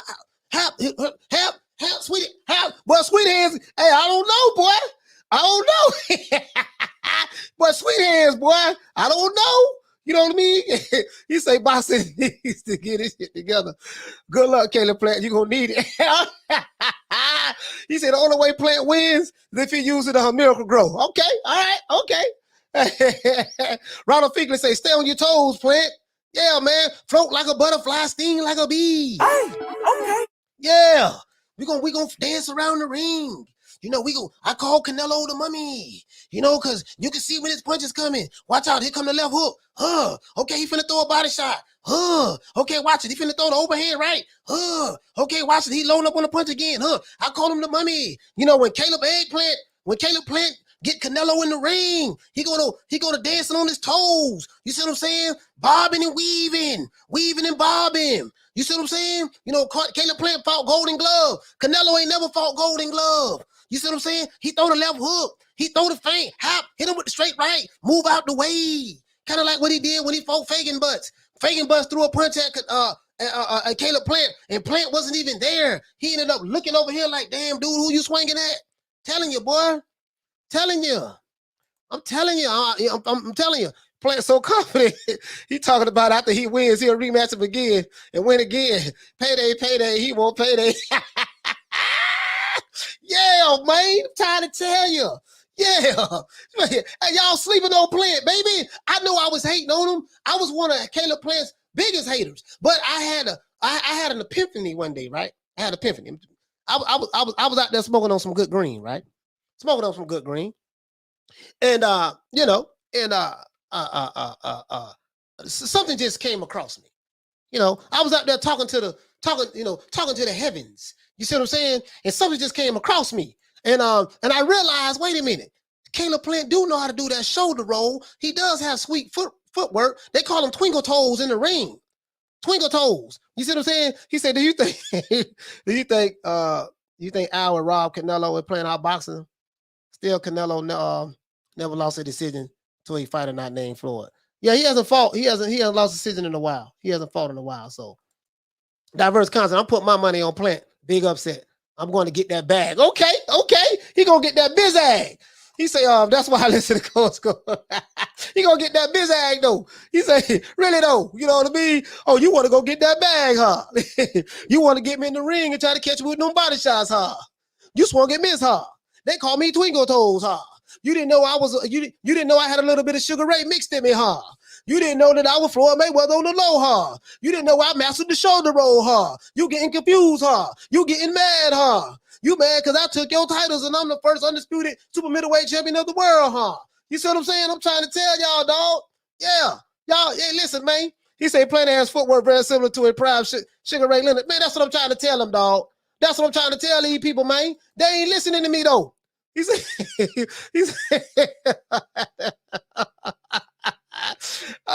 Plant versus Canelo in November. Y'all dreaming. That fight is going to happen. Well, what you mean that fight ain't going to happen? That fight is going to happen. I don't know what you talking about. That fight is going down like the Titanic. That fight is going down. Hey, okay. That fight going down. To this day. Really, though. True. Javon Soto said you had a vision. Yeah, man, I had a vision, man. Yeah. He said, I hear Canelo told Plant that if he wins, he has to go get Canelo's name tattooed on his arse. Oh, okay. Nah, I don't know about all that there, man. King KO say Plant gonna have to take those Mayweather IVs in order to have a chance to win. Okay. Hey, yeah, Floyd did take an IV before a fight. He say, please going to need that shoulder roll. Yeah, man. He say, I still don't think Plant wins. Man, I'm trying to tell you, man. Y'all sleeping on Plant. Y'all sleeping on him. Y'all in a coma when it comes to Plant. He said, I want payday. Y'all going in the coma, man, about Plant, man. You see what I'm saying? Really though. Trying to tell you, man. Shoulder roll. Listen. This what you gonna have to tell me. He says, of course he ain't ready. He still ain't novice, obviously. No, he ready. No, Conor Benn ready. Okay, well, if Conor Benn is a novice, then he's ready to fight Ortiz because Ortiz is a novice as well. You see what I'm saying? He's a novice as well. North Star. Ortiz is a novice as well, so he should be able to get in the ring with another novice. He's ready for that. Jeff Luciano said he going down like a kickstand. Jeff, you like Caleb, right? You like Plant, right? Yeah. Hey man, Team Caleb Plant, man. Team Caleb Plant. What? Hey, hold on. I'm finna tell everybody right now in the chat. This is your opportunity to jump on the bandwagon right now. I don't jump on the bandwagon. I don't jump on the Caleb Plant bandwagon. This is your opportunity to jump on the bandwagon right now. You see what I'm saying? Now, I'm telling y'all. Now, you got a chance now. You got a chance. You know, I'm gonna let you come in the back door.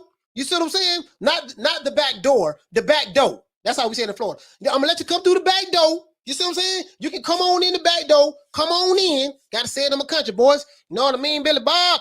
Now listen, I'm gonna tell y'all something now. You come on in the back door now, and I'm gonna give you an opportunity to jump on Team Plant. Team Plant right now. Who with me? Okay, I tell you what. Everybody who want to jump on the bandwagon for Team Plant, type 1 in the chat. I want to see the ones. If you like Canelo, type 2. Now that's how we're gonna do this right now. I need to see what time it is. Jeff Luciano. Okay. Jeff said he been Team Plant. That's what I'm talking about, Jeff. Hey, okay. That's what I'm talking about, Jeff. Jeff got been on Team Plant. Renee Boxing say, yo, my fault. I think I started Plant. Hey, yeah, listen, man. We gonna get back to Conor Benn right now. But right now, man, we trying to do a survey right now. You see what I'm saying? You got an opportunity to jump on the Plant bandwagon right now. I'm giving you opportunity right now. Ben haven't beat an opponent who can punch regardless of skills or ability. Well, he need to get in the ring with him and fight him. Okay, Jeff Luciano, we got one for Jeff. We got one for Thomas Jones. Okay. Oh, 3 Peter Vaughn. Okay. Oh, no, what? But it's looking good. Let's see. He said the ghost of Bully, son. Okay. Oh, we got a whole lot of tools. We got the tools coming now. We got the tools. Okay. We got the tools. Okay. Graham Taylor is 2. James is 2. Pudo Central said -1. Hey, we're gonna take that as a 1 for Caleb Plant then. Warrior Aztec. Okay, he 2. He said 1. Plant has too many weapons for Canelo. Mad Chad Boss, he got too many weapons, man. He got the shoulder roll. He got the footwork like Sugar Ray. He got the shoulder roll from Floyd Mayweather. He got the footwork from Sugar Ray. He got the hand speed. Let's see, Dan, who got the hand speed up? Shit. Want to say Sugar Ray? Sugar Ray Leonard. He got the Sugar Ray footwork and Sugar Ray hand speed. You see what I'm saying? So I don't know. Daryl. Okay, Daryl got 1. Okay. Yeah. That's what I'm talking about. Okay. Yeah, we ain't by ourselves. Yeah. Lady said, his hand sweet. Tight too. Tight. Lady said, KRB. Okay. KRL. He Team Plant. Okay, that's what I'm talking about. Yeah. This okay. Yeah, okay. It's kind of down the middle then. Hey, okay. It's kind of down the middle, man. Yeah. What? That's what I'm talking about. It's kind of down the middle, man. Looks like it's 50. Yeah, it's 50-50 here, man. Yeah, man. We say some people in the audience got faith in Caleb Plant. What? I said they got faith in Caleb Plant. What? I said they got faith in Caleb Plant. Yeah. I said they got faith in Caleb Plant. To this day. That's what I'm talking about, man. We got faith in Caleb Plant. You see what I'm saying? Caleb Plant. Yeah, for Harleen say, for the sake of boxing, I do Plant's corner for free. I'm trying to tell you, man. He said Plant got that Armstrong bike. I'm trying to tell you, man. Listen, man. Southpaw Killer say, don't fall for it, y'all. Coach said, y'all. Southpaw, listen, man. Southpaw Killer, all jokes aside, dog. I went against the grain or against Canelo. He pound for pound. Canelo's pound for pound #1 in my opinion. Canelo Alvarez is pound for pound #1 best fighter in my opinion. In my all our honesty. But Caleb Plant, man, I don't know, boy. I don't know. Bro, the footwork, I know I'm seeing a little bit of Sugar Ray and Floyd Mayweather shoulder roll. You see what I'm saying? And the quickness, the hand speed. He got blinding hand speed. You see what I'm saying? So I don't know, man. Bon Scott. Okay, yeah, man. That's saying, we got. He say Plant digs the body with that left, similar to Mickey Ward. Yeah, Plant got some vicious body shots too. That's the thing, right? I don't see nobody working Canelo body like that neither. You see what I'm saying? But you get 12 twinkle toes. So we call Caleb Plant twinkle toe. Have that left hook, boy. I don't know. He got that lightning fast left hook. Canelo gonna be confused when he hits that LaMotta chick. Hey, Sharply, what you say, man? Yeah. He say runner boxing of the year, Mayweather. Oh man, hey man, why y'all gotta break Mayweather up, man? Floyd up, man. He said Plant is gonna float like a butterfly, sling like a bee. That's what I'm talking about, baby. I can see Plant right now, twinkle toes coming in and floating on air, and Canelo trying to cut him off. See, this ain't no Billy Joe Saunders. Billy Joe Saunders ain't got no footwork like Billy Joe Saunders was good, but he don't have the footwork like Caleb. You know what I mean? Like Caleb, that boy's something special. He said Plant gonna bend like Florida Palm. Okay, all right. Listen, man. All I'm saying is this. All I'm saying is this here. I know I've been one of Caleb Plant's biggest haters. There's nobody that has been more proud of hating on Caleb Plant than me. You know what I mean? I admit that. Y'all got me. Y'all got me. I didn't realize I was hating on Caleb Plant. And somebody said, man, Coach, why you hating on Caleb Plant? And then I had to think about it objectively and say, you know what? He right. To this day. He right. I've been hating on Caleb Plant hard. You know what I mean? So let me just go back and see, you know what I mean, if I can find some objectivity in my body, in my mind, and reach out and focus and say, what are some of Caleb Plant's strengths? You see what I'm saying? And is there a way that he could pull off the impossible? You say this will be Caleb Plant's first official stanky leg event. You see what I'm saying? Bon Scott say Plant hated mathematics at school. It gave him the square roots. Okay. I see the play on words. Plant will be floating on air in heaven. Okay. All right, Lady Shan. Remember what I told you. Remember what I told you, Lady Shan. I'm the one that I'm trying to get you to come around. I'm trying to get you to come around, Lady Shan. Shan. I'm trying to get you to come around. Shan. Come on now. I got faith in you. I think that if I just keep talking to you, and I think that if I just keep letting my words marinate, in your brain, and you'll get an epiphany like I did, and you'll see something. You'll see the footwork, the Sugar Ray Leonard footwork, the Sugar Ray Robinson hand speed. You know what I mean? The Floyd Mayweather shoulder roll. You know what I mean? And if you mix those three styles together, you got Caleb Plant. So you're gonna see that. Plant will have some success in the first half of the fight. Second half, mad chance on Coach Plant can fight on the inside as well. Yeah, he can fight on the inside as well. Now he don't have no pop though. He don't have no pop on his punches. He don't have any pop, so I don't know if he's gonna have enough pop to keep Canelo off of him. But I think if he could go back in time and look at the way Pernell Whitaker fought Julio Cesar Chavez, that'll probably be a good analysis of what we probably gonna see from a we know what Canelo gonna do. Canelo fight his style. Canelo fight the same way. There's no thrills, no frills, no up and down. Canelo's gonna fight the way he always fights. You see what I'm saying? And that's one thing about Canelo. He's not gonna do anything different. You're not gonna see him, but Canelo has damn good defense. He has good upper body movement. Canelo's so damn good, bruh. He has good upper body movement.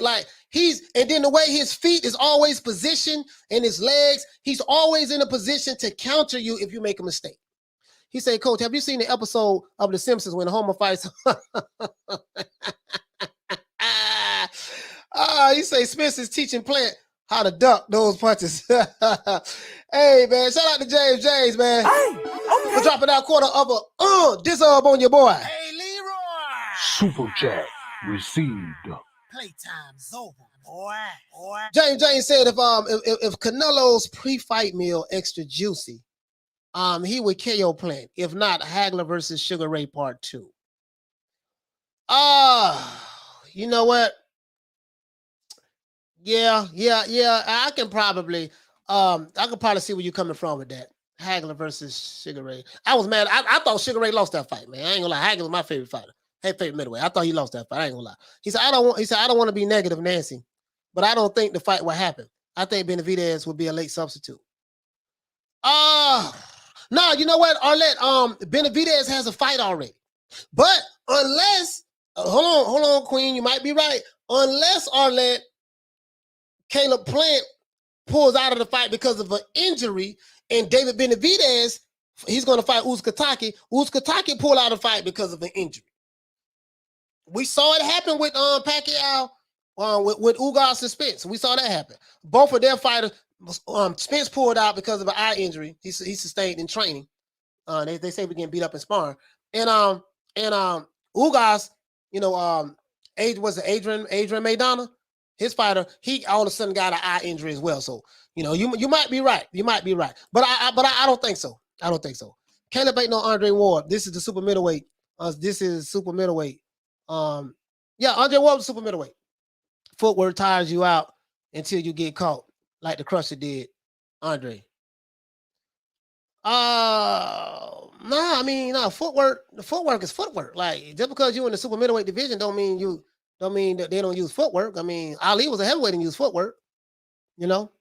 No, I don't think Javon, I don't think the weight class have anything to do with it. Caleb Plant has excellent footwork, so I say Plant would be planted in the ground.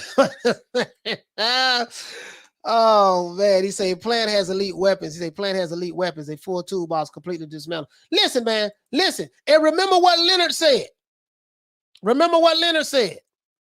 Leonard said that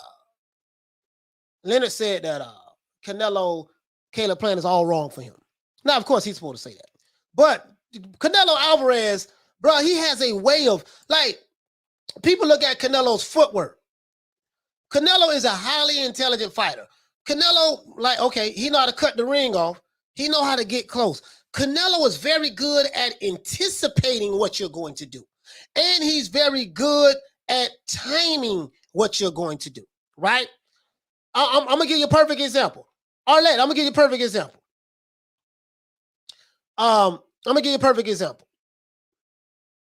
Billy Joe Saunders was hitting Canelo with some good punches. Bap, bap, bap, bap, bap. You know what I mean? One piece, two piece. You know what I mean? Getting out the way. Canelo was like, okay, boom. Canelo laying one hard ass punch to the body. Hit him on the hip one time or something like that. Billy Joe Saunders was getting off a little bit more in the fight. That out, moving around, dancing. But guess what? Now this is what Javon Soto, this is what you may be right at, fam. Billy Joe ended up starting getting a little tired. He was doing all that dancing, looking like twinkle toes, right? He started getting a little tired. And when he started getting a little tired, because Canelo knew he ain't gonna be able to keep running like this here. Canelo knew that. And then Canelo was getting caught with some good punches, and then Canelo started slipping some punches. He said Plant will fight to his strengths. Canelo can pressure with the defense and walk down, but his pace still allows Plant to stay poised. Too much on Billy Joe Saunders comparison to Plant. Two different fighters. Yeah, I agree with that. It's two different fighters. I was saying that Caleb Plant is nothing but the American version of Billy Joe Saunders. But I had to reevaluate that. But Canelo Alvarez is really good at setting your ass up. If you get tired, that's your ass. Caleb Plant better not get tired. Boy, he better fight. He's going to have to fight the 12th round if he can make it to 12. He's going to have to fight all 12 rounds the way he fight the first round. Because if he gets tired, that's where, and we're going to know. Listen, I'm going to tell you something. We're going to know if Caleb Plant is in trouble. Because if he start making Canelo look bad, missing shots, catching Canelo in the first round, second round, third round, fourth round, around the fifth round, he starts slowing down a little bit. 6th and 7th round, he started getting hit a little bit more by Canelo. That's when you know he's in trouble. He said Billy Joe kept the same ducking that caused Canelo to throw the uppercut. Exactly. And this is what I'm saying. Canelo anticipated what he was going to do next, and he timed him. Okay, now this dude kept ducking in front of me. Every time he throw this punch, he'll duck down, anticipating that I'm going to hit him with the body shot. He couldn't run to get out of the way no more, right? So Canelo timed him perfectly. Bap! Caught him with that, all you get in there, and the rest is history. Billy Joe Saunders, and next thing you know, he didn't come out of the corner. The same thing that he made mockery of Daniel Dubois of when he got his eye, his orbital bone broken, and he's saying that, hey man, you quit. Billy Joe did the same goddamn thing. So Billy Joe Saunders, you are a quitter too, sir. You quit. Bottom line, you made mockery of Dubois for taking the knee. You quit too. So he say Carmelo. I guess you may say Canelo. Canelo sets up that overhand right to put you out using body punches. Okay.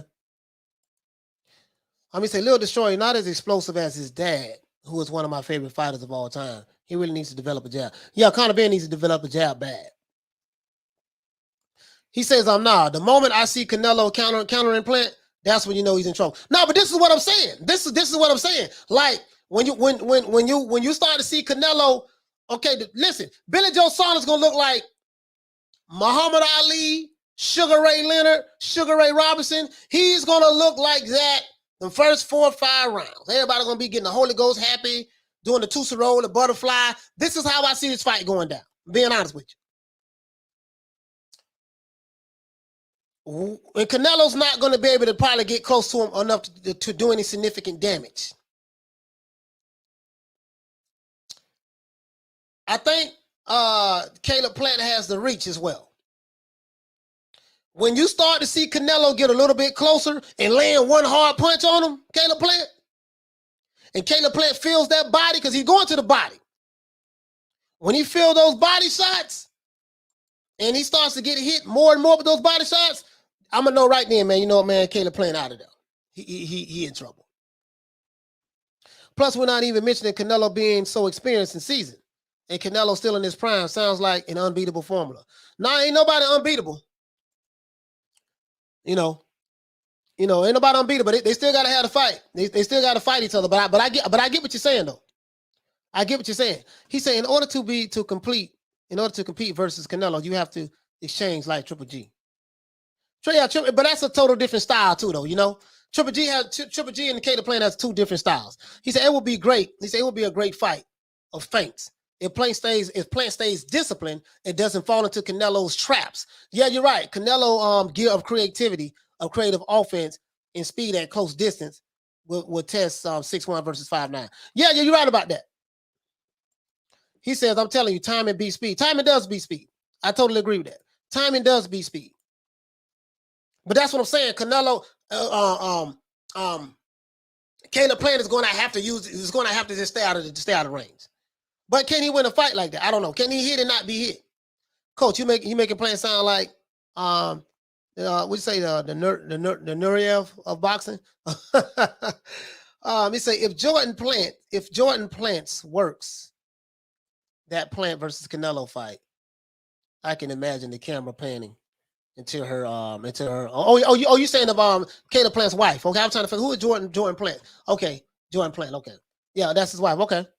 Yeah, that's gonna be something else, boy. She probably gonna work that night too. In order to compete versus Canelo, you have to exchange like Triple G. Okay. I'm just saying, you know what I mean? Like Canelo's a bad boy. Coach Williams, stop giving Plant fans hope. Alvarez going to stop him. No, I mean, you know, hey man, listen. There's a lot of people believe in Caleb Plant, yo. You know, we got to see what's happening. A lot of people believe in Caleb Plant. Shout out to the Queen, Lee Luna. Hey, okay. Say good evening, everyone. Hope everyone's day is going good. Yes, everyone doing well. Everyone is doing fine today.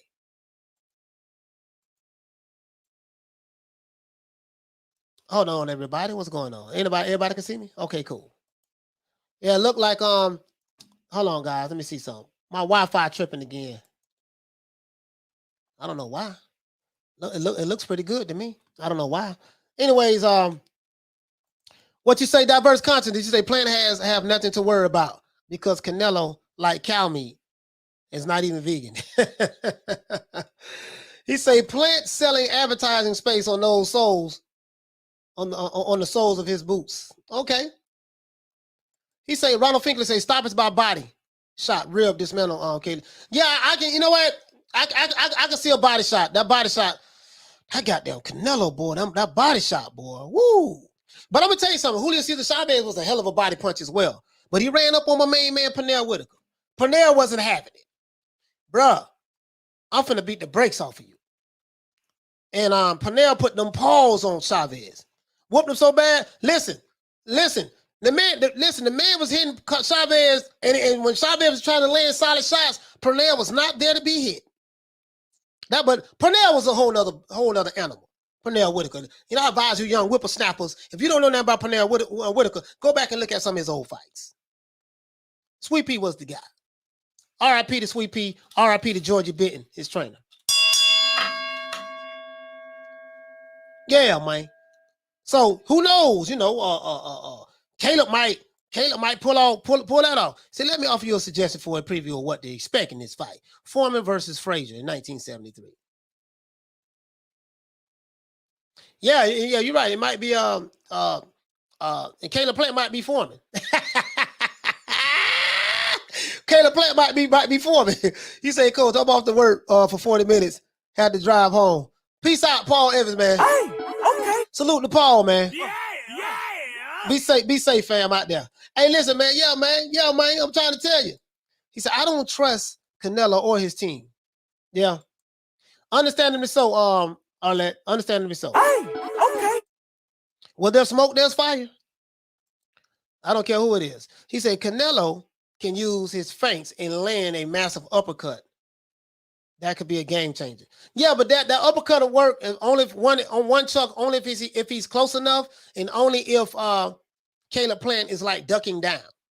If he's ducking down, got his head down a little bit, and he's close enough, yeah. He say it's going to the cards. Canelo by decision. Plant will find a way to survive all 12 rounds. Hey, if Callum Smith survived 12 rounds against Canelo, so you know. He say, dude said Jake is the people's champ. He say, does he even have a belt? Hey, man, I'm trying to tell you, man, twinkle toes, man. I'm trying to tell you, man, you got Caleb Plant coming in there, man. Listen, we got Caleb Plant. We got what y'all think about? He said we can see that they are cheating over there at Reynoso's gym. Yeah, Ed Reynoso got something going on over there, man. He got something going. He said, Coach, no one's beating Canelo in the future. When you have experience, speed, power, ring IQ, and the most active fighter in boxing. Yeah, now I will say this here. Canelo Alvarez is the most active fighter in boxing. Nobody has fought more, had more fights in the past 10 months than Canelo. Why these other dudes fighting on Twitter? You got dudes fighting on Twitter, right? He said if Canelo Alvarez wants to pay that, he knows who to call. Oh, there you go trolling. There you go trolling. He said, where there's smoke, there's fire. Where there's Canelo, there's payday. Just playing, man. Yeah. I'm just saying. He said Pernell beat Chavez. Oh yeah, he did. He beat him. He beat him. He beat him. Listen, I had some diehard Chavez fans like, damn. Like, oh man, they're like, yeah, man, like, oh.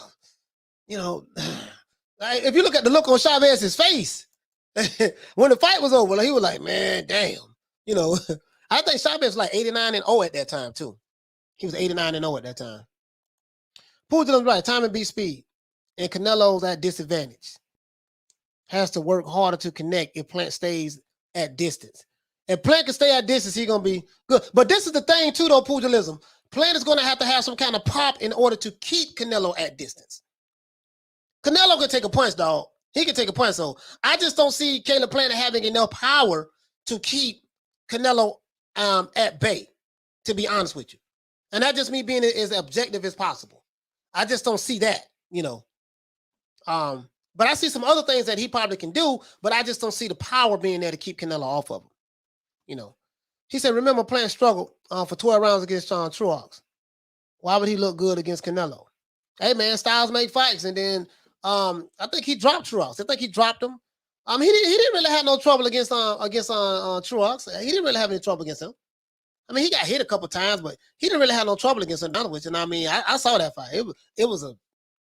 I saw the fight that I was at a pool hall and I saw it there. He said this should be entertaining. May the best boxer win. He said Nello got a 35-pound box head. Yeah, man, I do. Yeah, it's gonna be hard for Plant to hurt. No, this is the question. Can Caleb Plant hurt Canelo Alvarez? Calzaghe beat Jones, but that didn't mean he was better. Yeah, he beat Roy Jones when he didn't listen. Calzaghe was smart. He did not fight Roy Jones, Bernard Hopkins. He didn't fight none of those dudes in their prime when he could have fought. He waited. Calzaghe did, but not taking anything away from Calzaghe. But I mean, that's just the truth. He could have fought them. He stayed over there. He stayed over there overseas for. He didn't want to. He could have fought them earlier. But that's not taking anything away from him. I'm gonna say Plant is going to use Floyd's strategy. He say, yeah, but Canelo is way better. Canelo's way better than he was when he fought Floyd. So I don't know if that strategy is going to work. Diverse, to be honest with you, fam. He say runner, box of the year, Mayweather. Okay. Floyd ain't fighting no more though. He say, hey, Coach, Caleb training with Ward. Should tell you about Caleb's thoughts about Canelo was an easy fight for Caleb. Yeah, the thing is, he said Mad Dog 8 said, where there's smoke, there's fire. Enter Mr. Conti name in that as well. Yeah, I can see that. I can see that. The thing is once any of those, but this is the thing though, Mad Dog 8. Once any of those fighters who are with the program, with the Snap program, once any of those fighters start getting popped dirty, then but no, I don't think any of those fighters have popped. So right now we do know that I think Edwin also had like 3-4 fighters out of his camp pop dirty over the years. But I'm done talking about that. I'm done talking about that. I already know. Trucks tagged him several times. What you think Canelo would do?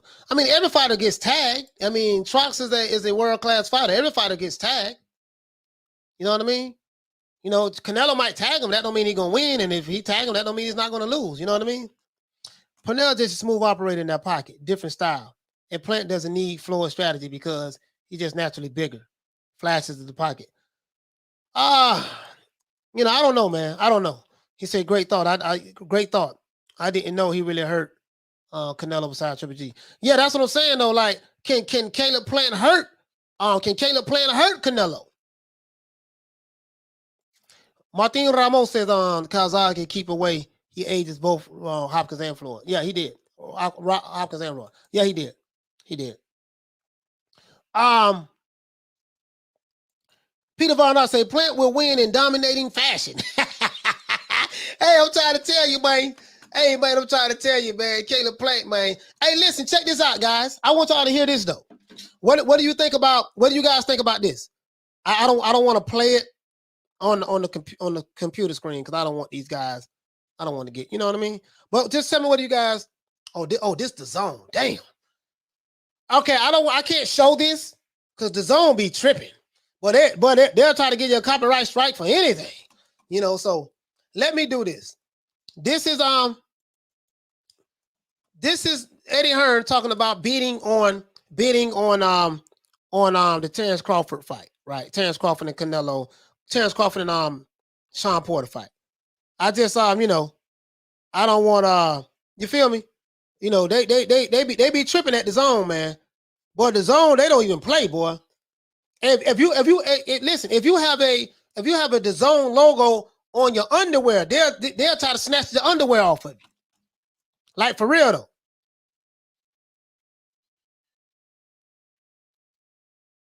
Hold on, guys. This is at the 13-minute mark. I have my phone. Bear with me for a moment, guys. Hold on. 13. Hold on. There we go. So let me put it on here so you guys can hear it, okay? Just bear with me one moment. Disconnect from that. Connect the roadcaster. Okay, cool. Okay, cool. Ronald Finkley say he said you going in there, boss. Hey man, but now guys, now you guys are my witness. I've been saying what? I've been saying, man, hopefully, man, Eddie Hearn can get that. He said the zone get the MTK Mafia after you, coach. Yeah, boy, they don't even play, boy. They don't even play. George Hall said no, coach. Kawasaki didn't wait till Roy and Hop got old. Do your research, mate. Nah, he did. I was a diehard Roy Jones fan. Fanboy. He did. We just gonna agree to disagree on that. He didn't fight Roy Jones in 97, 98. He didn't fight that Roy Jones. He could have fought him too. He didn't fight them. He didn't fight the Bernard Hopkins then. He didn't get none of that. He was overseas. I remember they was calling him out for a while. But no knock on Kawasaki. But we just agree to disagree on that. Halim say sources say Biden going to be at Plant's next fight. Shit, fuck Biden. Thomas Jones, yes, Florida A&M field goal got blocks. He say, Ron, I think Kawasaki waited. Yeah. They say, true coach, every fighter gets tagged, but Canelo isn't every fighter. Every fighter is a Canelo. Canelo breaks faces.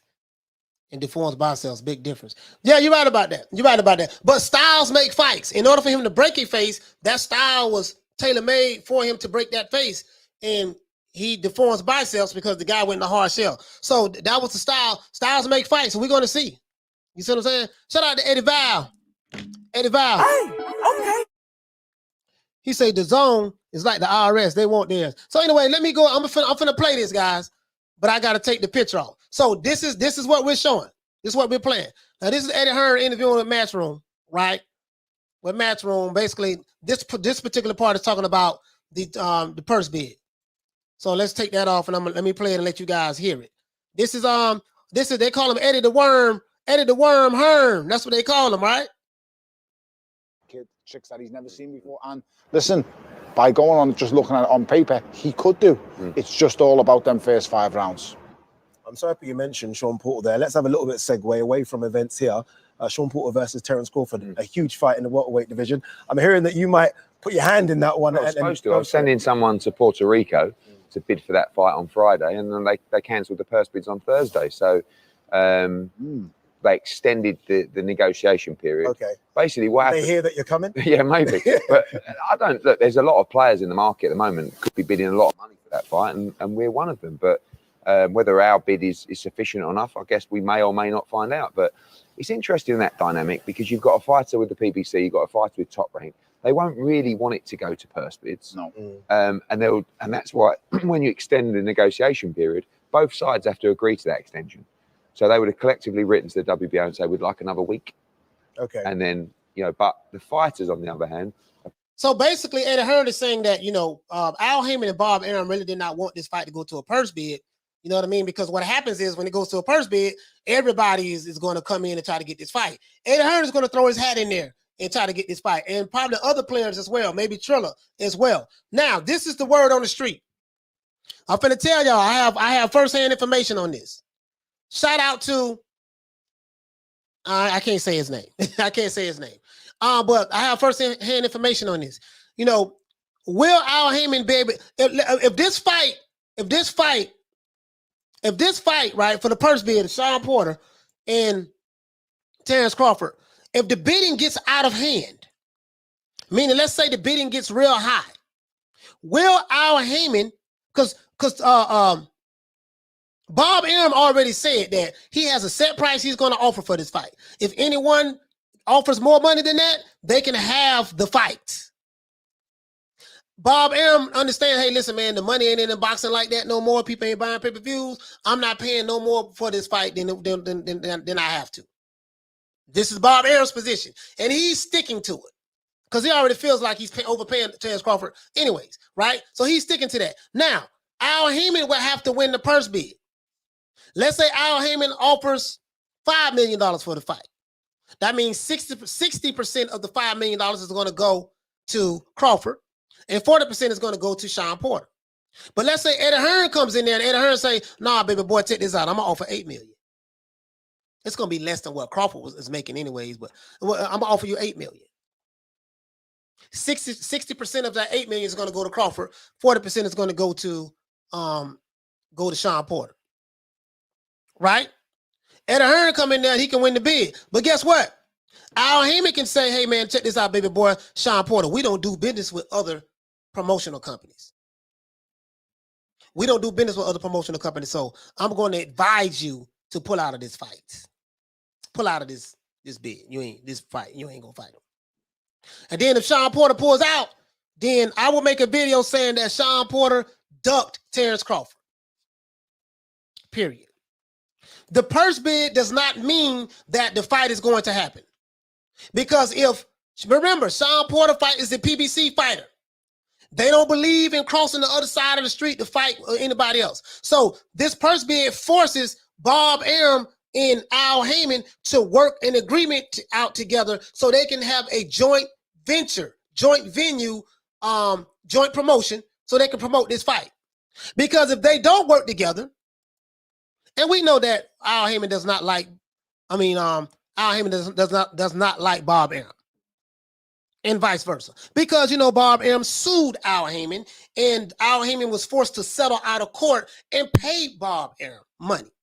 So he doesn't like Bob Arum, and Bob Arum does not like Al Heyman. But guess what? Al Heyman and Bob Arum, they both do not like Eddie Hearn.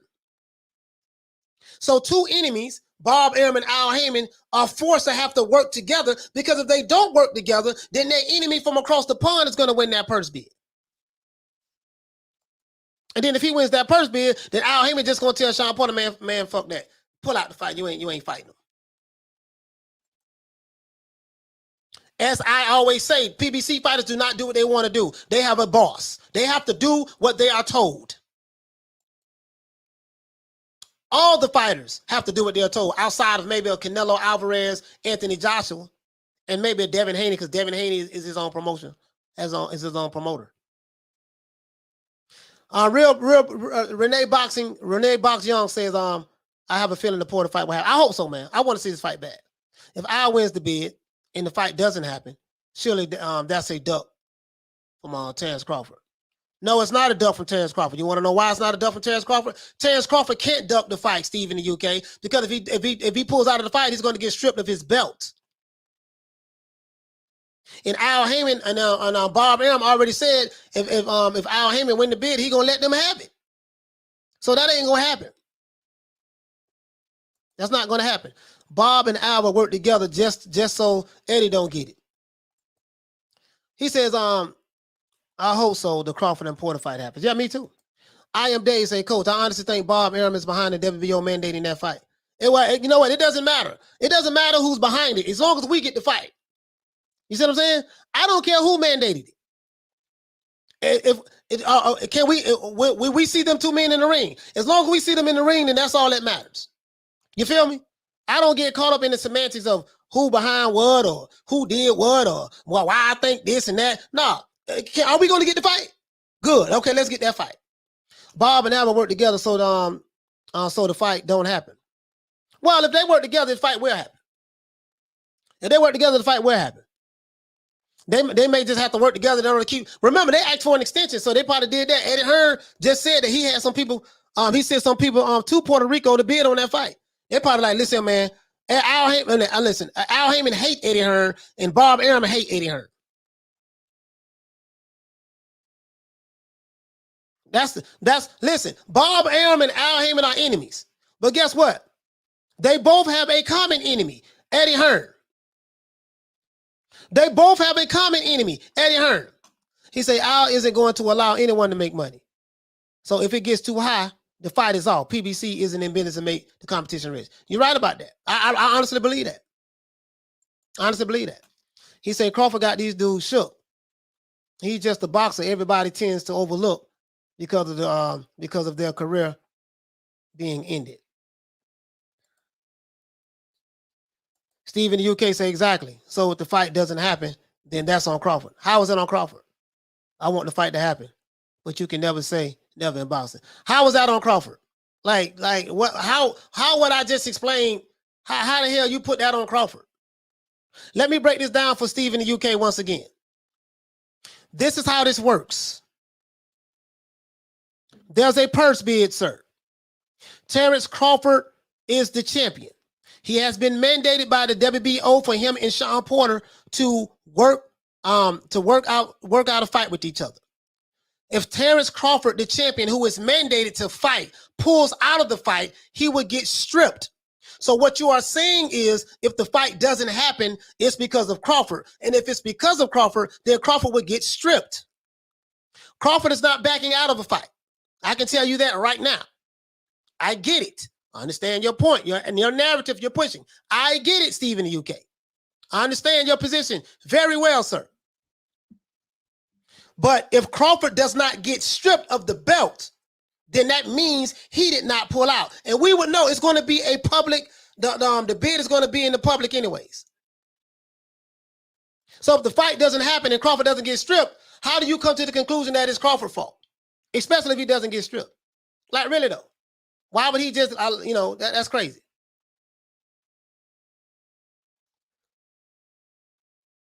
That's crazy. But anyways, whatever you want to believe. I really don't get why Al and Bob don't like Eddie. Sounds like jealousy. Yeah, I mean, it's business. It's business. Shout out to Lisa Bales. Hey, okay. It's business. Ronald Finkley say the networks are to blame and money being the root of all of his fights flopping. Yeah, because we're not getting the fights that we want. Beat the Bone Wilder. He said beat the Bone Wilder in the best shape of his life. Yep. Let's see. Pound for pound king, Canelo says, I think Porter beats Crawford and Boots beats them both.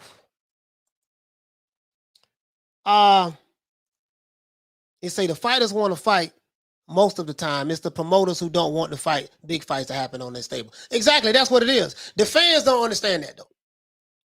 The fans, because the fans have so much bias and they have an emotional attachment to their favorite fighters, or they have an emotional dislike for the fighter who they don't like.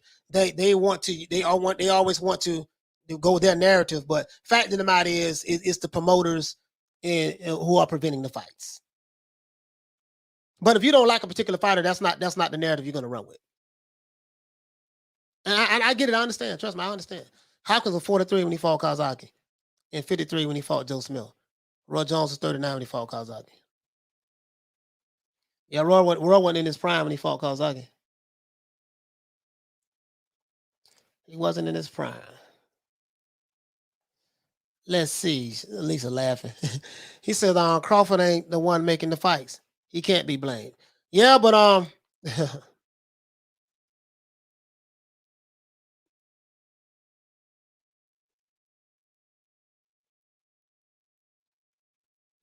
Steve in the UK say I wasn't responding to. He said I was just responding to what you're saying. Not pushing the narrative. I'm just saying the fight doesn't happen. It's not necessarily going to be Porter's fault. Well, we're going to find out, Steve in the UK. When we come to the conclusion, I want to see you back here, sir. I want to hear what you got to say. I hear you. I hear you. But I already know what's going to be said. Trust me, I already know. Boy, I can see the future. With the sleeve say, Dr. Hook, what's your point? Eddie says, I think we might have seen more fights last year, but COVID stopped a lot, in my opinion. Renee Box, what you say, family? Say new media is cool that you highlight and focus on the chat as much as you can. Good stuff. Yeah, I try to. Diverse constant said, the enemy of my enemy is my friend. Al and Bob is the fight what happened. hey, listen, Diverse. This is what has me hopeful. It took the fact that, wait a minute, Eddie Hearn is going to come over here and potentially snatch this bid from us, win this bid. Look, I hate you, you hate me. Bob Arum, you sued me. And I had to settle out of court with you to pay you millions of dollars. You know, because some people saying that I found a loophole in the Muhammad Ali Act. So this is why we haven't been able to put the fight together with Crawford versus Errol Spence or any of the PBC fighters. Because I would not do business with you. I hate you. I do business with you with Wild and Fair because I have no choice because it was a contract and all that stuff there. I have to do that, and that was a cherry pick that went wrong. So the cherry pick didn't go my way, but that's not neither here nor there. But as related to this is why we haven't been able to do anything for 3 years. But before we allow Eddie Hearn to come over here and get the bid, we're gonna have to come together and work together, baby boy. True. We gotta work together, baby boy, because we can't let Eddie Hearn get this bid. What? I said we can't let Eddie Hearn get this bid. What? We cannot let Eddie Hearn get this bid, baby boy. So Bob, Arum, Al Heyman, we're gonna have to come together, form Voltron, and really make this work like the Wonder Twins on the Justice League. Yeah. And that's it. That's it. If Roy Jones stayed at 200, oh, y'all talking about Roy? Ronald Finkley said Eddie Hearn is the best matchmaker. He doesn't keep fights from happening anywhere around the world, in my opinion. Knockout Boxing 86 said Crawford versus Porter is a huge fight. It is a huge fight. Last stand for Porter and Crawford has the chance to shed a lot of people up. Hope they get it done. Man, listen, man. Listen.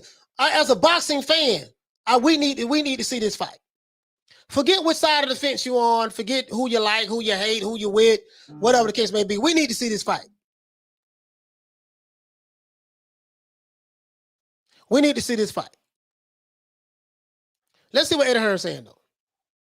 Probably secretly thinking, I want to see first bid wouldn't be the end of the world, would it? Yeah, you know, I want to see what I'm getting. I think maybe they'll give him another week, and then the fighters might even say, "Okay, let's see who bids what." It's quite exciting, first bids. All right, so Eddie Hearn is involved in this. He's purse bid, anybody can bid on it. Hell, if I had the money, I can bid on it. If anyone in the chat had the money, we can bid on that fight. But we ain't got that kind of bread, so. Oh boy. Bon Scott say, Coach, can we get the Ali Bell for the Klitschko killer Corey Sanders? This is the Ali Bell for Corey Sanders. He said the man was a hero who died jumping in front of a gunman and taking bullets to save his daughter's life. Oh man. Shout out to Corey Sanders, man. Ali Bell for Corey Sanders. For sure. Ali Bell for Corey Sanders. He say promoters know how to get promoters know how great this matchup is. But just imagine if Eddie Hearn win the bid, right? Bob and Al Heyman tells because Crawford can't pull out of the fight. He can pull out, but if he pull out, he's going to get stripped. He ain't trying to lose his belt. Telling you what I know. He's not trying to lose his belt. So he's going to fight. He's going to fight. He has no choice unless he wants to lose his belt. Now, the guy who's been mandated to fight him, he has a choice. He can just say, man, the hell with it. The business didn't add up. The business didn't work out. But what if Eddie Hearn pay Crawford the kind of money he wants and pay Shawn Porter the kind of money he wants, and Al Heyman says, hey, look here, man, I think you need to pull out of this fight. Then Shawn Porter could be like, hey, Al, listen, man, I know you want me to pull out of this fight, but they're paying me the kind of money that I want. Remember, Al Heyman is supposed to be the financial advisor, right? And the advisor, well, I take that back because Shawn Porter says he says on his podcast, he does what he's told. So if he's told not to take the fight, he may not take the fight. It goes to show why we ain't. It goes to show why we ain't going to see the big fights when Eddie Hearn had to step aside for Canelo plant negotiations. As well, yeah, he had to step aside for the negotiations of that because Al Heyman didn't want to do business with him. So, Knockout Boxing 86 TV says y'all crazy if you think Hearn don't want this fight. Oh yeah, he definitely want this fight. Oh hell yeah. Yeah, listen, I would love to see Hearn win this fight. We get to watch it on the zone, and hell, they can fight in the UK for all I care. They can fight in the UK for all I care. Hey, just imagine how big that fight would be. Two Americans fighting over there in the UK. And you know the fans in the UK, they love a good fight.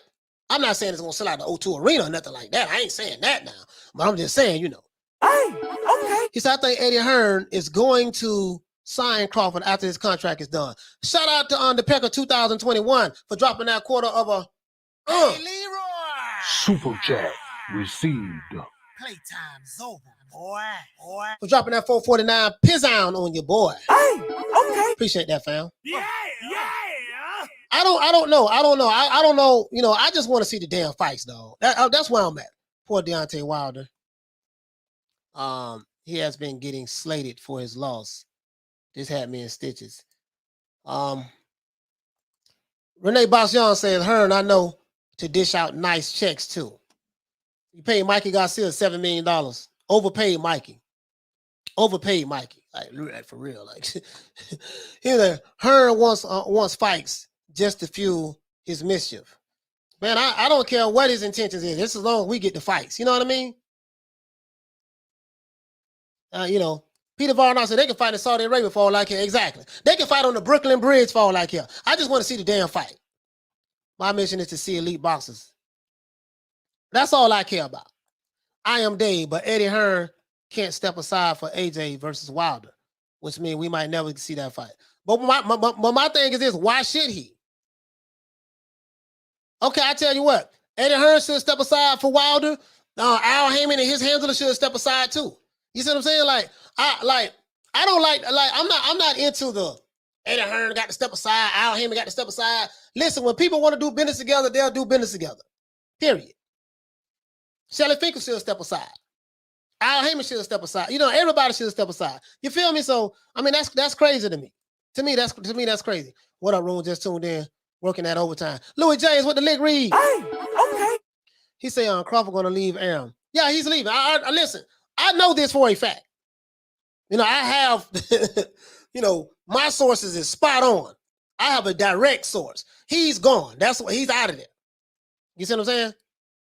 So, so Bob Arum don't give a damn about this fight. To be honest, he don't really care. Like he gonna make money off of it regardless, and he know he has a fighter that's leaving any goddamn ways. So, it is what it is. He's leaving. He's out of there. He's out of there. But I know y'all don't know that, but I'm telling you, you'll see. Time will tell. You'll see. You'll see. That's not going to stop the Crawford haters from hating him anyways, though. They just don't like him. It's not going to stop the Crawford haters from hating him. They just don't like him, and that's fine. Ain't nothing wrong with that. Because I don't, more than likely, I don't like their fighter. Or you don't like their fighter, whoever. It is what it is. Boxing is who you like in boxing is subjective to who you are. You know what I mean? So he say, what fight is bigger than Canelo versus Plant or Fury versus Wilder 3?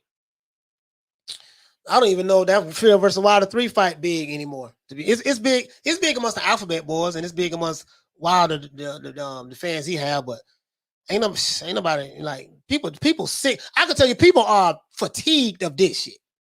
This right here, people are fatigued of this Wilder Fury stuff.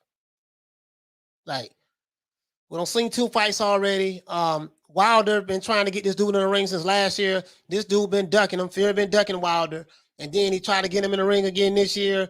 And he tried to run off with dude AJ. That didn't work. They pulled his ass back in and they pulled the fight July 24th. Then Fury pulls out again. And then now it's supposed to happen October 9th. And then we don't even know, he might pull out again. Like literally, like, so I'm done, dog. Like, so what fight is bigger? I would say bigger where though? Coach Ben speaking to Bo Mack. Nah, I haven't spoken to Bo Mack.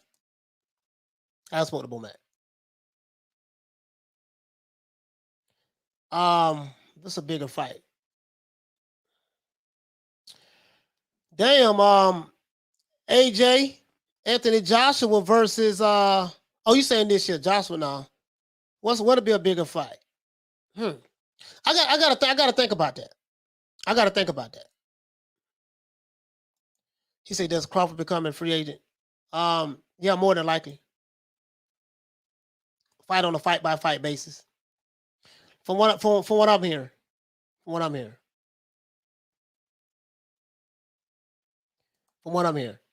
And I think that'll be a good move.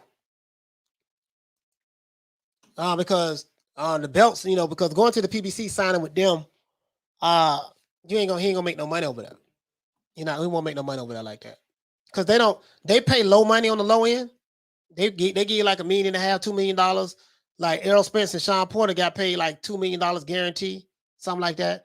And they make money on the back end. So the PBC business model is we're gonna pay you a couple dollars up front, and then you're gonna make your money on the pay-per-view. If you go agree with the narrative that Shawn Porter he don't sell worth nothing, and then we know Terence Crawford don't sell nothing at all. So if you get a fighter that doesn't sell anything, then that model won't work for him. That, you know what I mean? That back end model won't work for him because he doesn't generate enough interest amongst boxing fans to fill out, to pay for people to want to pay to see him. Outside of Omaha, Nebraska. Now, Omaha, Nebraska, he'll sell that out like that. You know what I mean? So just stay a free agent. Stay a free agent. Because you damn if you do, damn if you don't. You can't make people happy. Because people who are pro PBC, they hate Crawford. They call him top ranked Tobin and all that stuff there. They call him all kind of racial names, some of the nasty names they don't want to hear. So they don't like him, right? And the PBC don't like him either. Pretty much. They don't like him at all. You know what I mean? So it is what it is. I wouldn't even go over there. I'd be like, man, fuck the PBC. Errol Spence, he man down. He got the belts. He holding them hostage because he can't fight. He ain't going to get stripped. So ain't no need to going over there. Ain't nothing over there. Maybe you can fight Ugas. One fight deal. Something like that. Fight Ugas. Jam say, but bigger numbers, Jake and Logan killing it. Yeah, Jake Paul killing everybody in boxing. Jake Paul killing the internet. He killing Jake Paul is killing He said not many fighters have the leverage that someone like Canelo holds. Yeah, Canelo and Anthony Joshua got the leverage. Period. Canelo and Anthony Joshua are the two fighters who have leverage. Canelo and Anthony Joshua are the two fighters. When you fight them, you're going to make career high paydays. Canelo and Anthony Joshua is the two fighters that everybody wants to fight because they know they're going to get paid. That's it. There's no these. If Errol Spence is the big fish, Canelo and Anthony Joshua are the killer whales. Period. So the reason I say I like to say this, I don't know. I don't think if PBC would be able to win the bid if the bid gets too high because all of their money is tied up into Canelo. Think about that. The PBC, all of their money is tied up into Canelo. They had to pay Canelo $40 million guaranteed. All of their money is tied up into Canelo. So all of their money is tied up into Canelo. So if that purse bid get too high, will Al Haymon be able to win that purse bid? And you know once Eddie Hearn step into it, Okay. it's gonna be ball game. Ronald Finkley said, I still have Wilder ranked as my top 5 heavyweight. Yeah. Wilder's a damn good shout out to Kenneth Lopez. Okay. Sharpening says Tyson Fury undefeated heavyweight. He gonna stay undefeated. He gonna stay undefeated. He gonna stay undefeated. So Steve in the UK say Eddie rubbing his hands together. Yeah, man. So hey Steve in the UK, you know it's something when Bob Arum and Al Haymon have to work together. Listen, Bob Arum and Al Haymon both asked for an extension so that they can try to work this out. Once they got wind of Eddie Hearn from the UK saying, look, we finna bid on this. He gonna price both of them out. Bob Arum like, listen, this one I'm offering and this one I'm putting up for the fight. Anything over that, you can have it. So it ain't gonna be no fight. Bob Arum not gonna win the purse bid. There ain't gonna be no fight from Bob Arum. Bob Arum like, I'm gonna get paid anyways. Bob Arum like, I'm gonna get paid anyways because he's gonna get paid off the fight anyways. Bob Arum thing is he's not gonna overpay for the fight. Al Haymon gonna say, hey, look here, baby boy, I'm gonna offer y'all $4 million. You're gonna get the rest on the back end on the pay-per-view. So $4 million, Terence Crawford making like, I think Nestor Gibbs on the Boxing Voice said that Crawford is making $5.5 million a fight for this last fight or something like that. So let's say Al Haymon put $4 million for that bid. Crawford to get $2.4 million, which is less than what he's making now. Because he has guaranteed pay with Top Rank, which is a good contract for him. Right? He has a higher guaranteed purse than any fighter in the welterweight division from a guaranteed purse standpoint. So Eddie Hearn come up and say, look here, man, come to your trap and take over your trap. Okay. Oh, shit, that's all y'all offer, $4 million? I tell you what, I'll offer you double that. Eddie Hearn saying, I will offer you guys $8 million for the fight. $8 million winning purse bid. Terence Crawford get $4.8 million.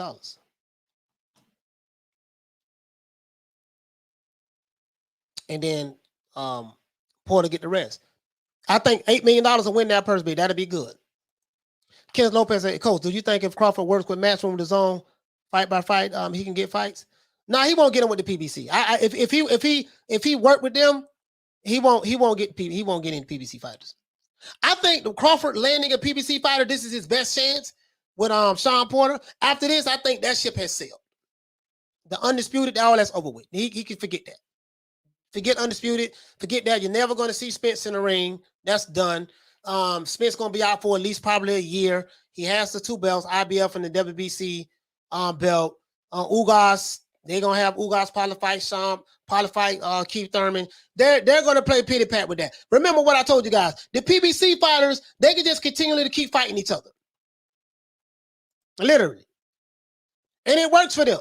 look, I'm gonna pay you $1 million. I'm gonna pay you $1 million. I'm gonna pay you $1.5 million, $1.5 million a piece. We're gonna put this on pay-per-view, and y'all gonna get money on the back end. Now that works if the if the pay-per-view does good. If the pay-per-view flops, if it do like 200,000 buys, now that is a win for the networks because the network and the promoter have to know what's our price point that we need to sell in order to break even or to make a profit.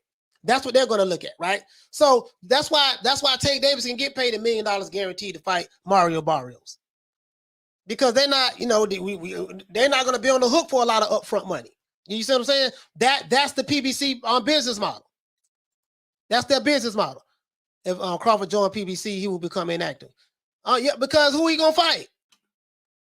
Who he gonna fight to have a belt? He can fight Ugas, but is that worth signing a multi-fight deal to fight Ugas? Yeah, he can fight Ugas, and if he can beat Ugas, have 2 belts, and then he got to sit around and wait around on big fish. I was him, man. Listen, I gave y'all the blueprint. I gave y'all the blueprint of what Crawford should do. I'm gonna reach out to Red, his trainer, and see can I talk to Red again. But I'm gonna reach out to Red. If this can work out with him and Porter, you fight Porter. If you can beat Shawn Porter, you take your ass to the UK. He got to keep a good relationship with Bob Arum, though. I'm gonna tell you why. Keep a good relationship with Bob Arum. People say, well, Bob Arum, Terence Crawford should be going off cursing Bob Arum out. Yada, yada, yada, yada, yada. In the sport of boxing, guys, what you guys don't understand is this. The promoters are the power brokers in the sport of boxing. Every fighter is signed to some kind of promotional company, whether it's Top Rank, whether it's Matchroom, or they're affiliated with some kind of network, whether it's DAZN, whether it's ESPN, whether it's Fox, or whether it's PBC. So, a fighter needs to fight other fighters. Fighters do not control their own careers if they were a promotional company or an advisory company like the PBC. That's why they have to say, call Al, big fit, call Al. This is why they got to call Al, because Al is the guy.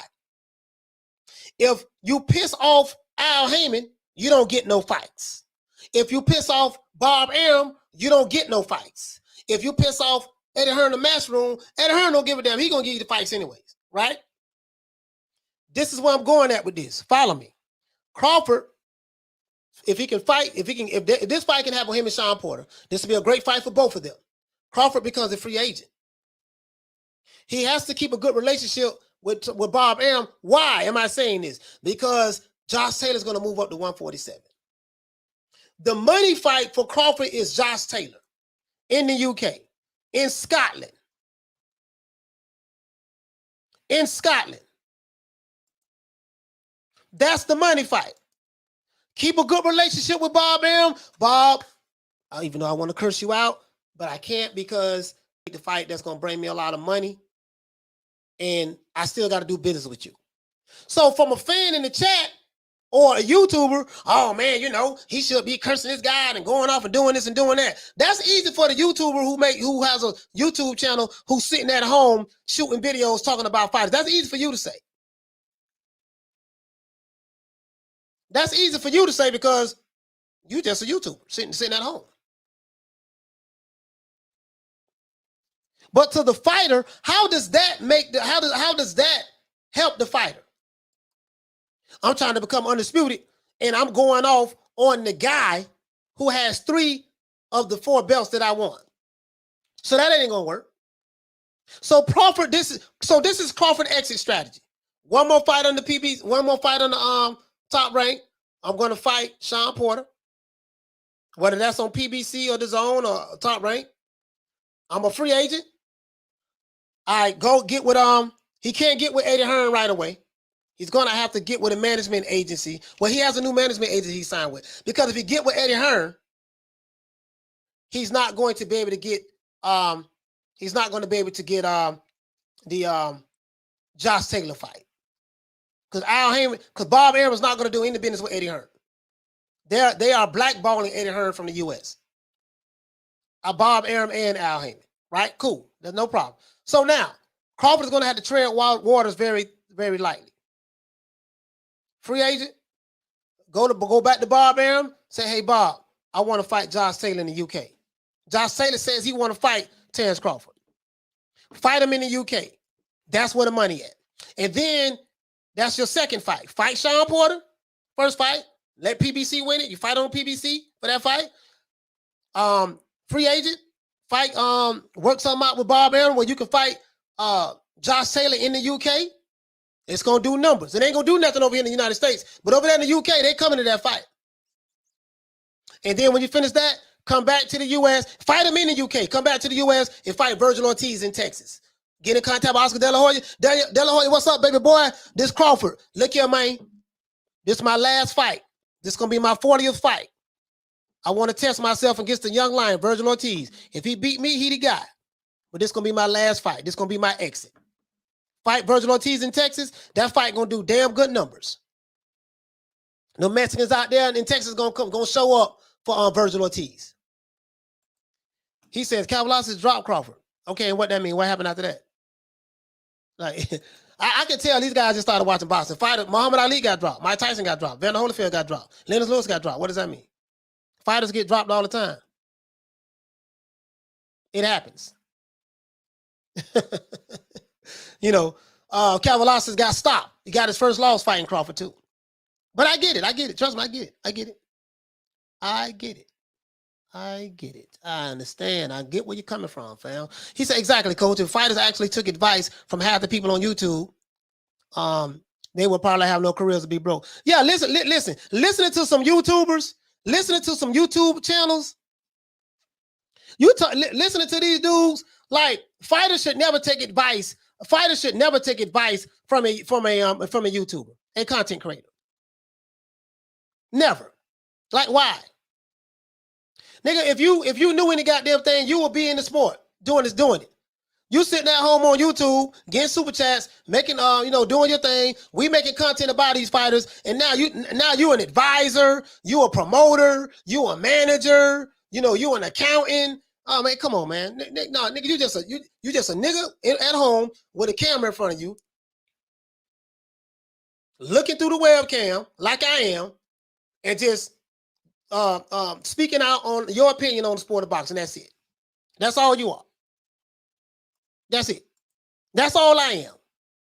I'm no different. So I'm not trying to make myself out to be this guy. Some of these dudes, they can get in contact with certain fighters or get in contact with their camps, and that's fine. But that's all it is. You're just a YouTuber that's doing that. That's all you're doing. Content creator. That's it.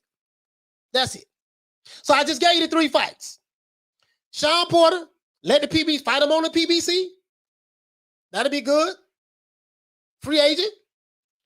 Go holler at Bob. Hey man, listen, the boy Josh Taylor say he moving up 147.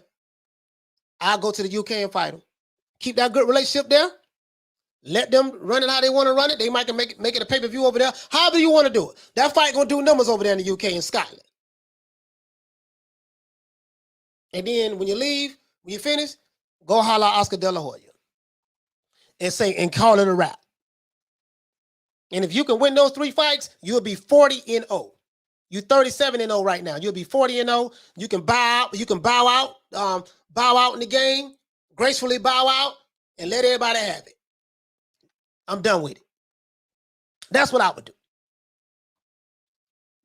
I'm just saying if it was me, but I'm a YouTuber, so he say new media. He say new media. Like what does that mean? Yeah. Elijah say he say Don King spans more than 30 years of good boxing.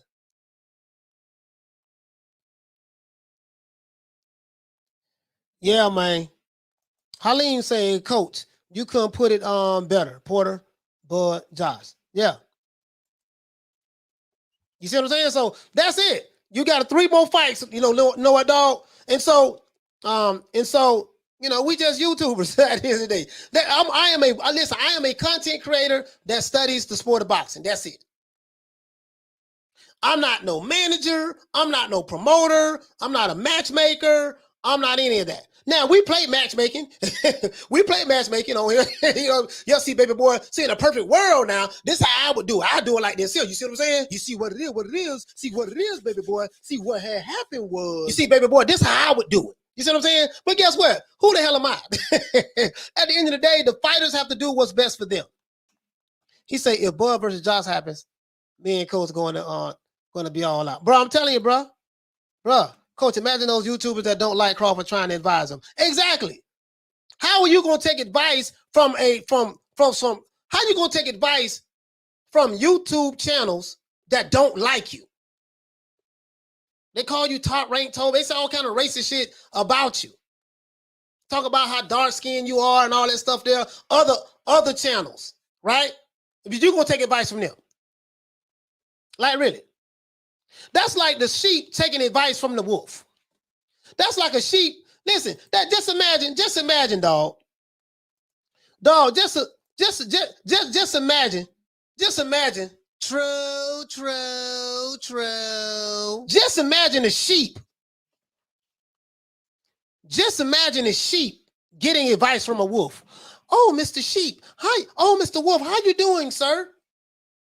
To this day. Well, yeah. What's going on, sheep? What you doing here? Oh, yeah. The wolf gonna rub in his hands like the Birdman. But what you doing here? Mr. Wolf, I want to ask you some advice. What's that, baby boy? What's going on? The wolf looking back like, oh, you coming to ask me for some advice? Just imagine. Shout out to Ronald Finkley. Hey, okay. For dropping that quarter of a dub on your boy. Hey, Leroy. Super chat received. Playtime's over, boy. Just imagine Crawford going to Jabba the Hutt or any other Alphabet Boy channels who called him Toby and stuff like that, asking him for advice what he should do with his career. Imagine that. A group of niggas who hate you, can't stand your guts. Imagine imagine Caleb Plant going to any fan of Canelo Alvarez or a fanboy of Canelo Alvarez, asking them for advice about what he should do, and they hate him. Imagine that. I'm just saying though. You see what I'm saying? Does that make sense? You know, you don't call me every name in the book, but I'm gonna listen to you. Now you're a promoter. You got a couple of press credentials. You're a promoter. You're an agent. Now, I mean, come on, man. Come on, man. Exactly, Coach. I am Dave. It's like walking yourself to the lecture chair. I'm just saying, you're going, what I'm saying though. Imagine that.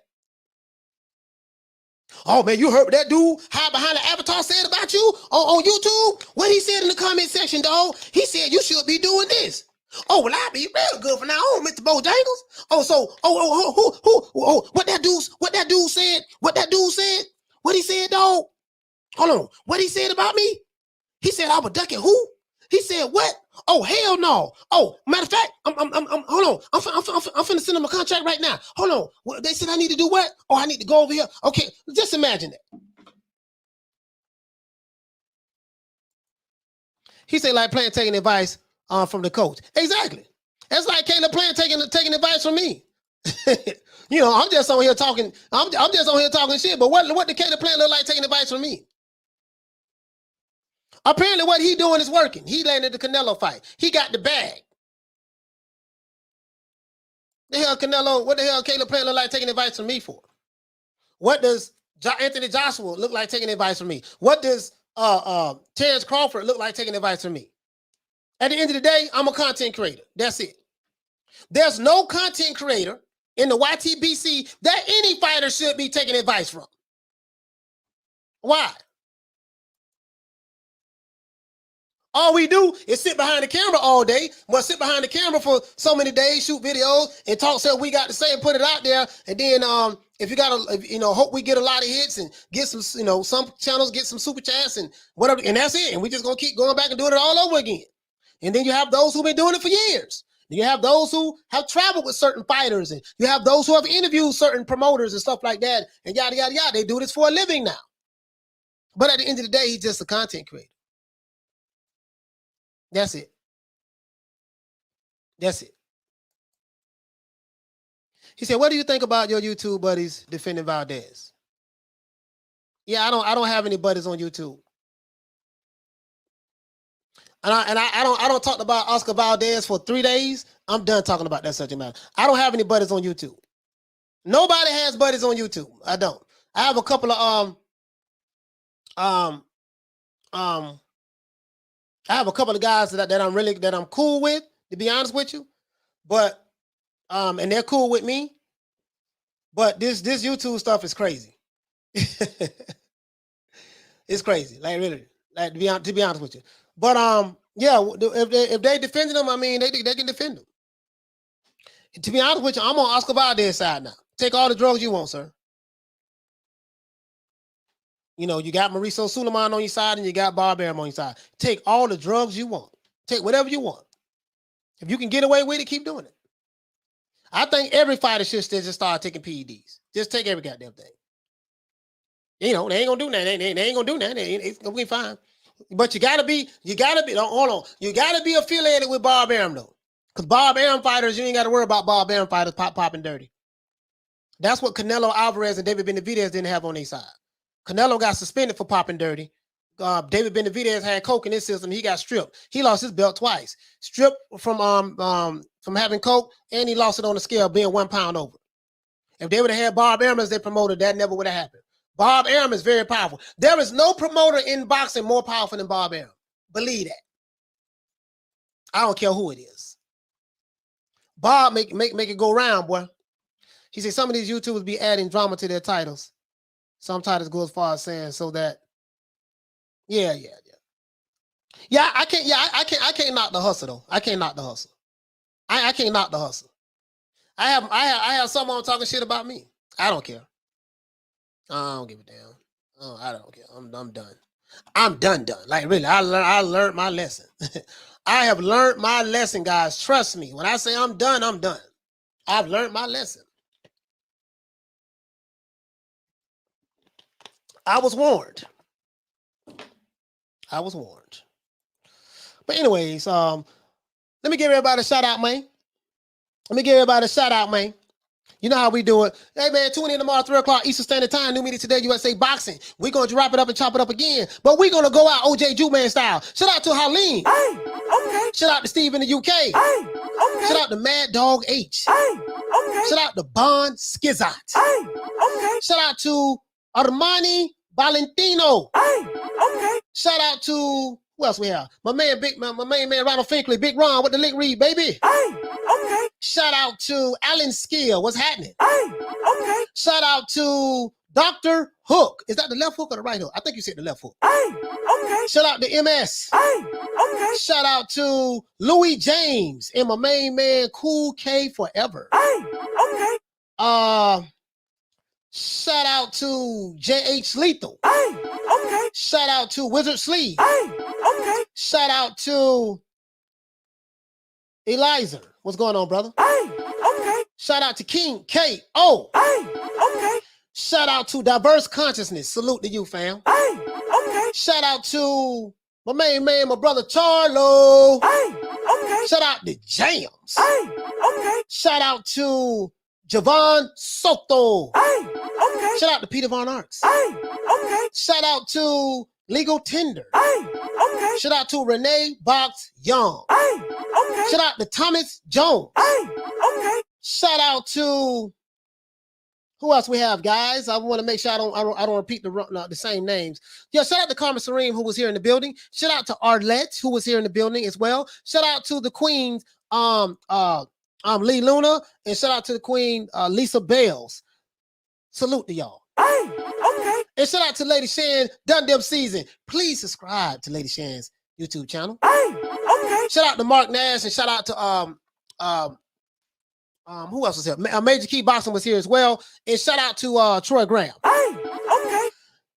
Shout out to Kenneth Lopez. Hey, okay. Shout out to Wizard Sleeve. What's going on, fam? Shout out to I Am Dave. Hey, okay. Shout out to ULY X Games. Boy, them gamers make a lot of money. Hey, okay. Shout out to Martin Ramos. Hey, okay. Shout out to Nalgas Flacas. Hey, okay. Shout out to who else we have.